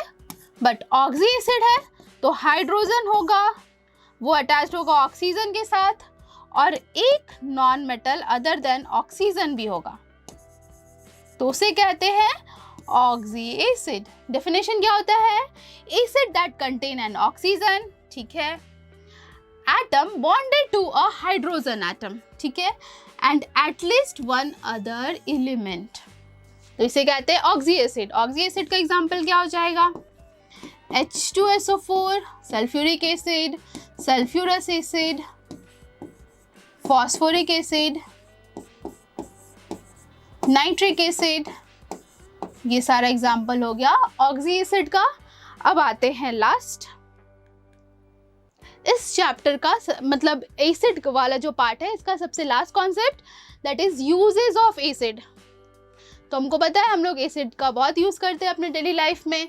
तो सबसे पहला कार्बोनिक एसिड किस में यूज़ करते हैं, सॉफ्ट ड्रिंक में, ठीक है। सल्फ्यूरिक एसिड का कार बैटरी या फिर पेंट में यूज़ करते हैं। टार्टरिक एसिड वाइन मैन्युफैक्चर करने के लिए या फिर बेकिंग पाउडर बनाने में हम लोग यूज़ करते हैं टार्टरिक एसिड का। तो यूजेस से भी क्वेश्चंस पूछे जा सकते हैं, तो इसको भी पढ़ना ज़रूरी है। तो फिर नाइट्रिक एसिड या फॉस्फोरिक एसिड का हम लोग यूज़ करते हैं फर्टिलाइज़र में। हाइड्रोक्लोरिक एसिड तो हमारे स्टमक में होता है, हेल्प फॉर डाइजेशन, है ना, और इसको मेटल, किसी भी मेटल को क्लीन करने में भी हम लोग यूज़ करते हैं हाइड्रोक्लोरिक एसिड। फिर सिलिसिक एसिड, इसका एस्पिरिन मेडिसिन बनाने में यूज़ होता है।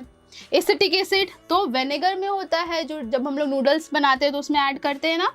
सिट्रिक एसिड सिट्रस फ्रूट में होता है, इसका यूज़ फूड को प्रिजर्व करने के लिए यूज़ करते हैं। फिर बहुत सारे एसिड्स ऐसे हैं जिनको हम लोग लैब में यूज़ करते हैं, मिनरल एसिड्स, और भी एग्जांपल्स जो आपके बुक में दिए हुए हैं। तो सिट्रिक एसिड क्या होता है हमने डिस्कस कर लिया। ऑक्जेलिक एसिड इंक स्ट्रेन को रिमूव करने के लिए, मतलब इंक का कोई दाग लग जाता है ना, तो हम लोग ऑक्जेलिक एसिड से उसको रिमूव कर सकते हैं। फिर carbonic acid, tartaric acid baking powder, acetic acid vinegar table में हम लोग यूज़ करते हैं। हाइड्रोक्लोरिक एसिड डिस्कस कर लिए। बेंजोइक एसिड अगेन फूड को प्रिजर्व करने के लिए and making of perfumes and medicine. Phosphoric acid fertiliser. तो ये था आज का क्लास, मतलब एसिड का यहीं ख़त्म होता है, बट हम लोग इन टेक्स्ट क्वेश्चन भी करेंगे इस पार्ट का, सिर्फ एसिड का। तो चलिए करते हैं। सबसे पहला क्वेश्चन है, what do you understand by term acid. तो आई होप इसको तो लिख लेंगे। The chemical compound which on dissolving in water produces hydronium ion as the only positive charged ion is called as acid. Acids have sour taste. Acid turns what? Blue litmus paper into red. ठीक है, ये definition लिख लीजिएगा. Name the positive ion formed when an acid is dissolved in water. कौन सा positive charged ion बनता है? Hydronium ion, that is H3O+. Draw the structure of this ion. Structure draw करना है. कैसे करेंगे ये हमने किस में पढ़ा है? केमिकल बॉन्डिंग में पढ़ा है। तो स्ट्रक्चर ड्रॉ करने के लिए सबसे पहले ऑक्सीजन के आउटर मोस्ट में कितने इलेक्ट्रॉन होते हैं? 6 होते हैं। ठीक है, अब 2 हाइड्रोजन H2O है तो 2 हाइड्रोजन रहेगा, तो ये 5 और एक ये 6, 2 हाइड्रोजन है। तो हाइड्रोजन के पास कितने इलेक्ट्रॉन होते हैं? एक एक होता है। ठीक है, तो इसको स्टेबल होने के लिए एक एक शेयर करना पड़ेगा ऑक्सीजन के साथ।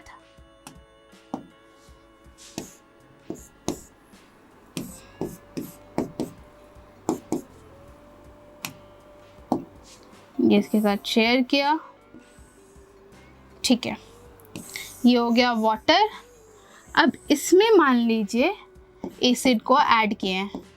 ठीक है, तो ये क्या करेगा? ये इलेक्ट्रॉन डेफिशिएंट है तो ऑक्सीजन अपना दोनों इलेक्ट्रॉन इसको दे देगा। तो स्ट्रक्चर बेसिकली कैसा होगा इसका? तो देखिए, ऑक्सीजन बनाएंगे,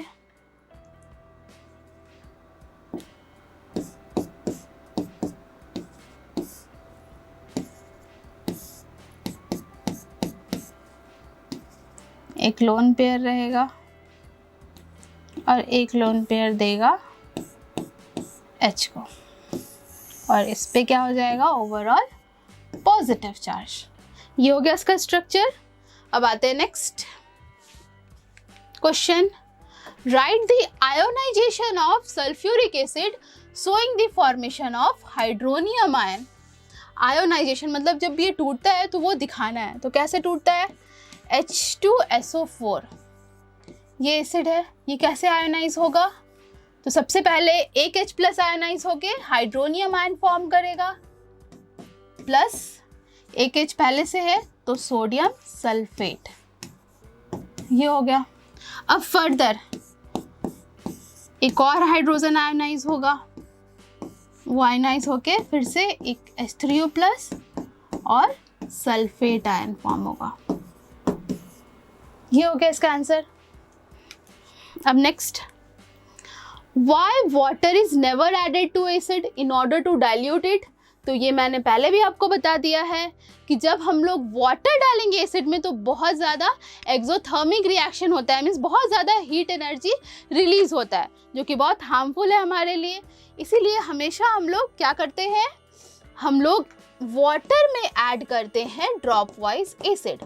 तो इसका आंसर कैसे लिख सकते हैं, water should not be added to acid as it can cause dangerous chemical reaction that releases heat leading to boiling and sputtering of solution which can cause burn and injuries, right? This reactions can also increase the solution acidity बढ़ जाएगा, क्यों, क्योंकि H3O plus ion बनता है। Always add acid slowly to water while stirring continuously to dilute the acid safely। ठीक है, ये इसका आंसर हो जाएगा। Next, define the term basicity of an acid.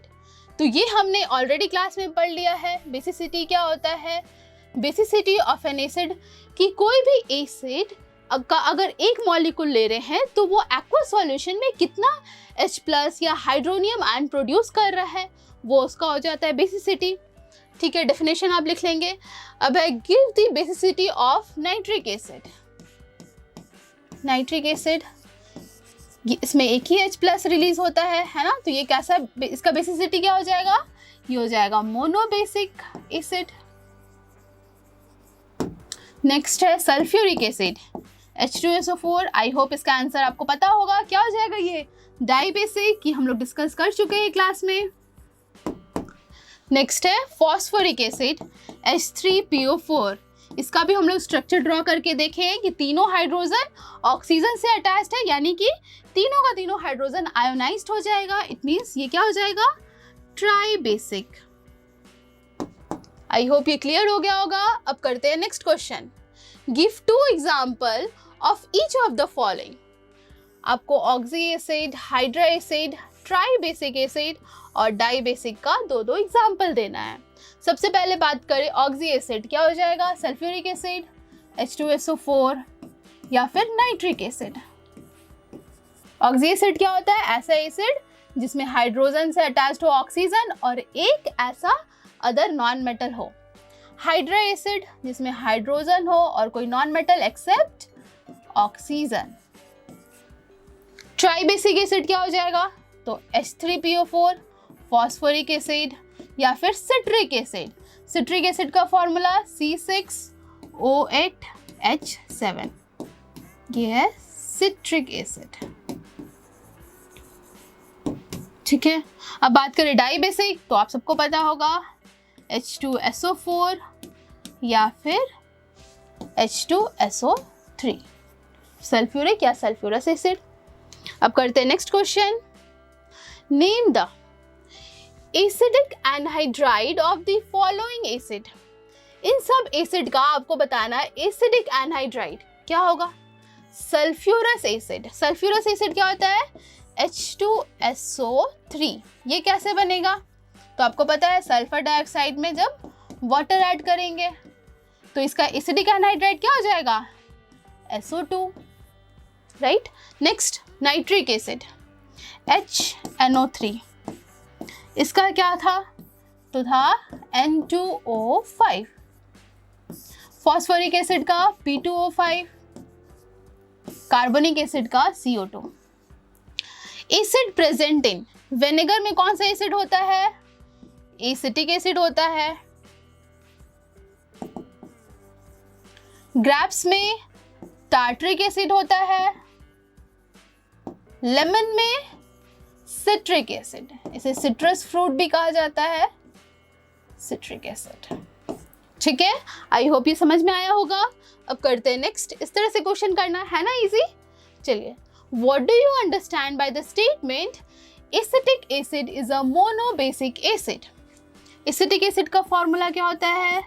CH3COOH। तो ये मोनोबेसिक एसिड क्यों है? तो ये acid although it has 4 hydrogen but when it is dissolved in water it gives 1 H plus ion, means 1 hydronium ion. That's why acetic acid is an monobasic acid. Right? ये लिख लेंगे answer. Students, अब करते हैं next question. Give a balanced equation for, आपको यहाँ पे balanced equation लिखना है। पहला है reaction of nitrogen dioxide with water. तो सबसे पहली बात आपको पता होना चाहिए ये क्या है। ये एक नॉन मेटल का ऑक्साइड है जिसको एसिडिक ऑक्साइड भी कहते हैं, और दूसरा एक और क्या नाम था इसका? Mixed anhydride. मतलब ये जो है नॉन मेटल का ऑक्साइड, ये 2 एसिड फॉर्म करता है। कौन कौन सा? एक बनाएगा नाइट्रिक एसिड और नाइट्रस एसिड HNO2। ठीक है, अब इस इक्वेशन को हमें बैलेंस्ड भी करना है। चलिए बैलेंस करते हैं। यहाँ पे नाइट्रोजन 1 है, ऑक्सीजन 2 और ये 1 एक ही साथ लिख दिए, हाइड्रोजन 2 है। अब प्रोडक्ट साइड हाइड्रोजन टोटल 2 है, नाइट्रोजन भी 2 है और ऑक्सीजन 5 है। तो चलिए सबसे पहले नाइट्रोजन को बैलेंस करते हैं। इसके लिए यहाँ पे 2 से मल्टीप्लाई कीजिए। अब हाइड्रोजन तो बैलेंस्ड हो गया, नाइट्रोजन भी हो गया, ऑक्सीजन कितना हो गया? ऑक्सीजन 4 + 1 5 हो गया, और इधर भी तो 5 ही है, मीन्स ये इक्वेशन बैलेंस्ड हो गया। अब करते हैं next question. Preparation of a volatile acid, हमें एक वोलेटाइल एसिड प्रिपेयर करना है। लेट्स सपोज कोई भी कर सकते हैं, नाइट्रिक एसिड HCl प्रिपेयर कर रहा है। किससे? नॉन वोलेटाइल एसिड से, मतलब सल्फ्यूरिक एसिड से। ठीक है, यहाँ पे एक सॉल्ट लेना पड़ेगा एसिड के अनाइन वाला पार्ट से, तो कौन सा हो जाएगा? NaCl ले लेते हैं। और ये रिएक्शन होता है लेस देन 200 डिग्री सेल्सियस पे, तो क्या फॉर्म होगा? Sodium bisulphate. अब इस इक्वेशन को भी हमें बैलेंस करना है। तो चलिए, सोडियम 1, क्लोरीन 1 है, हाइड्रोजन 2 है और सल्फेट एक यूनिट मान लेते 1। अब यहाँ पे हाइड्रोजन टोटल 2 है, क्लोरीन 1 है, सोडियम भी 1 है और सल्फेट 1 है। देखिए, सोडियम की बात करें तो सोडियम बैलेंस्ड है, क्लोरीन भी बैलेंस्ड है, हाइड्रोजन भी बैलेंस्ड है और सल्फेट भी। मतलब इस इक्वेशन को बैलेंस करने की जरूरत नहीं है, तो ये भी आप लोग चेक करते रहेंगे। अब करते हैं next question. What do you understand by strength of an acid? तो स्ट्रेंथ ऑफ एन एसिड क्या बताता है कि कोई भी एसिड कितना ज्यादा H+ आयन प्रोड्यूस कर रहा है।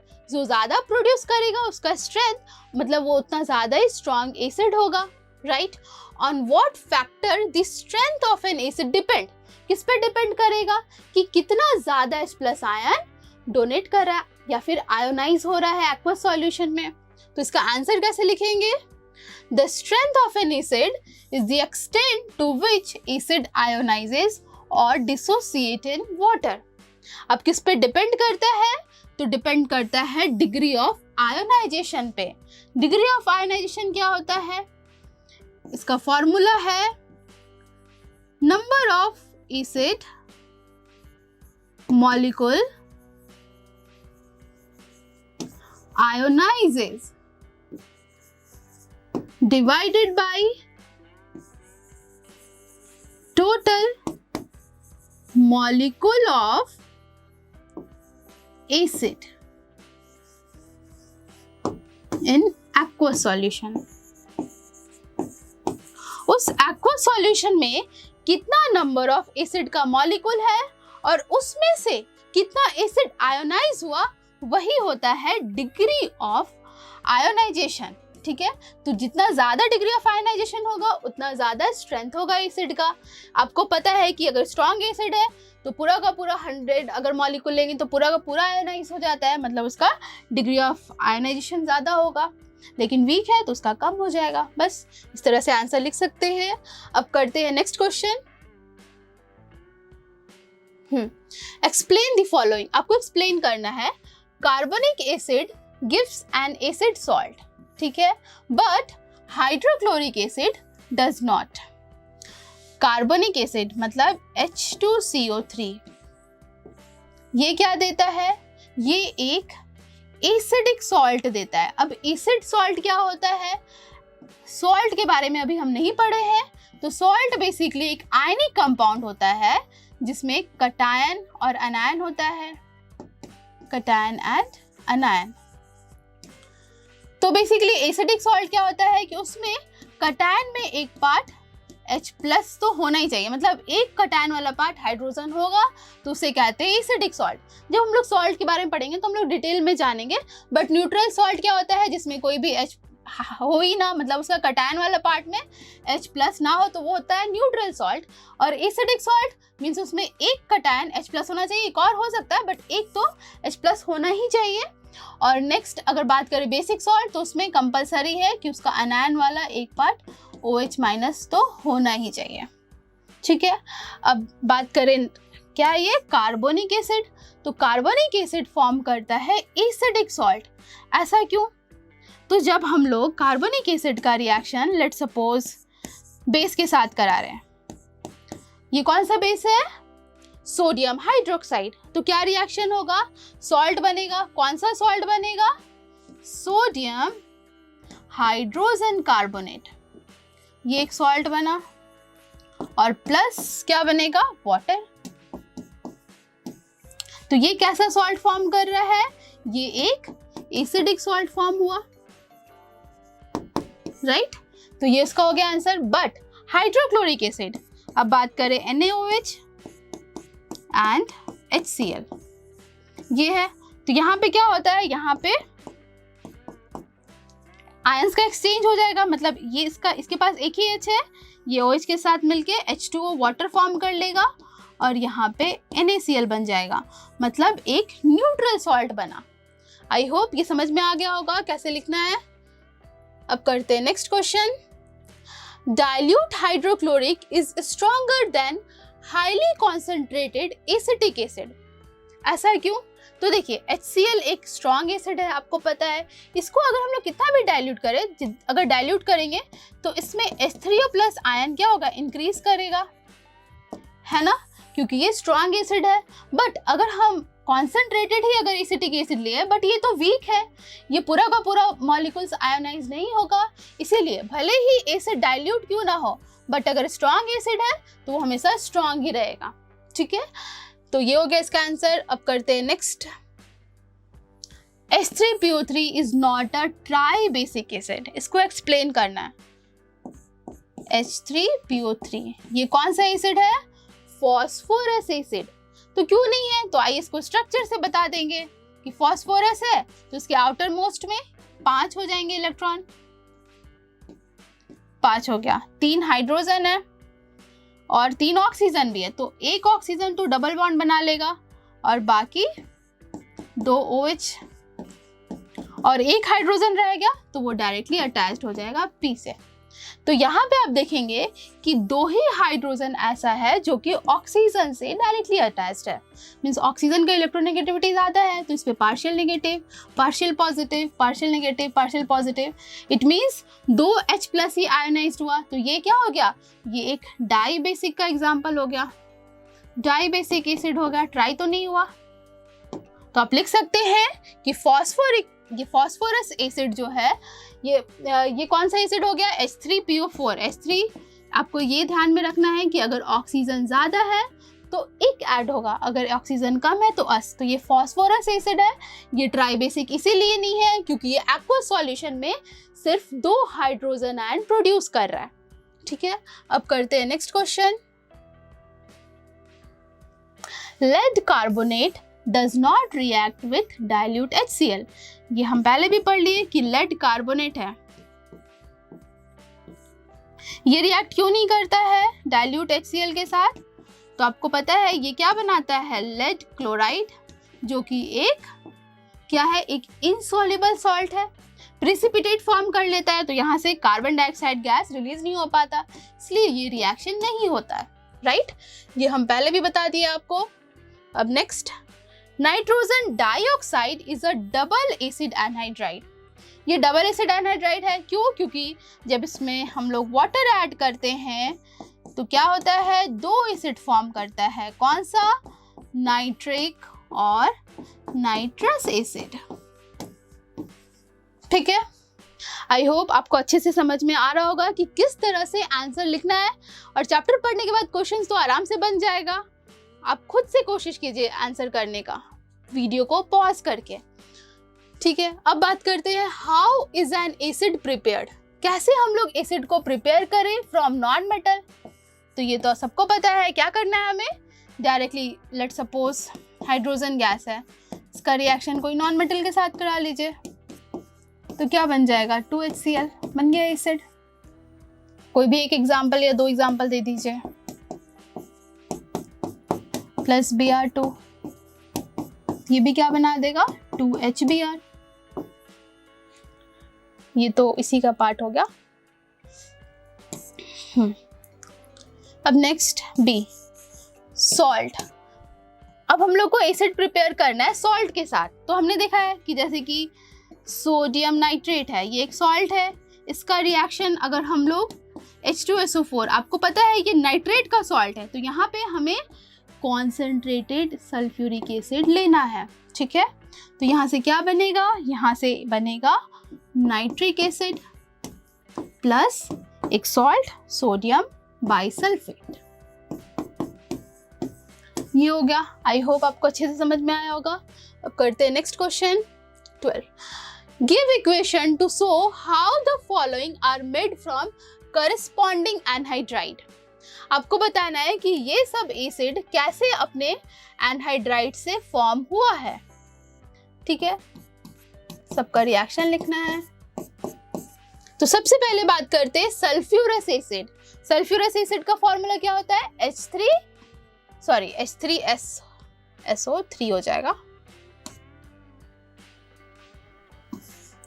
ओ ये गलत है, एक मिनट।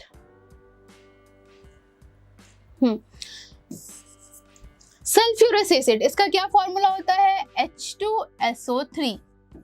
ठीक है, अब ये कैसे प्रिपेयर होगा, तो SO2 में जब हम लोग वाटर ऐड करेंगे तो ये प्रिपेयर हो जाएगा H2SO3 सल्फ्यूरस एसिड। ये हो गया फर्स्ट। अब बात करें नेक्स्ट, फॉस्फोरिक एसिड। हमें फॉस्फोरिक एसिड बनाना है, मतलब फॉस्फोरिक H3PO4।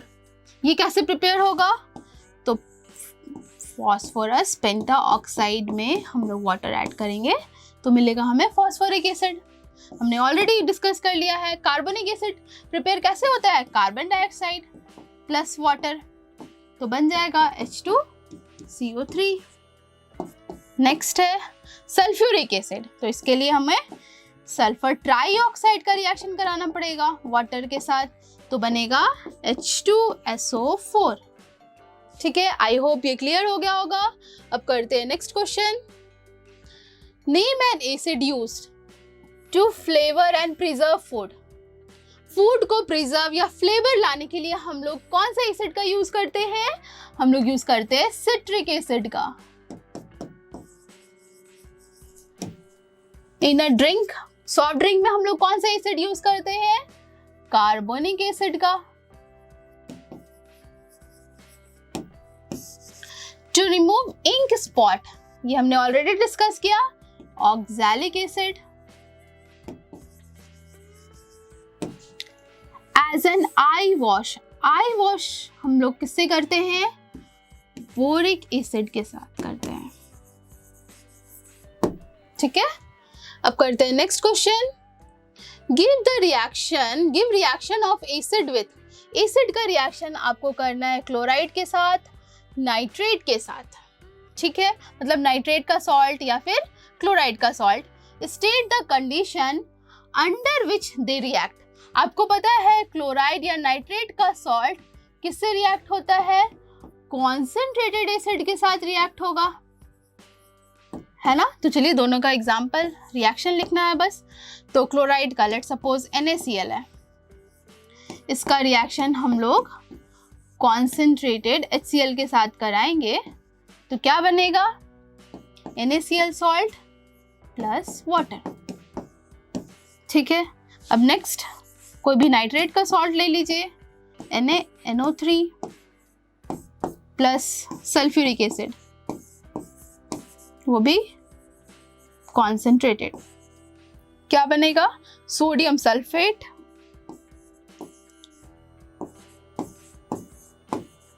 प्लस क्या बनेगा? नाइट्रिक एसिड HNO3, ठीक है।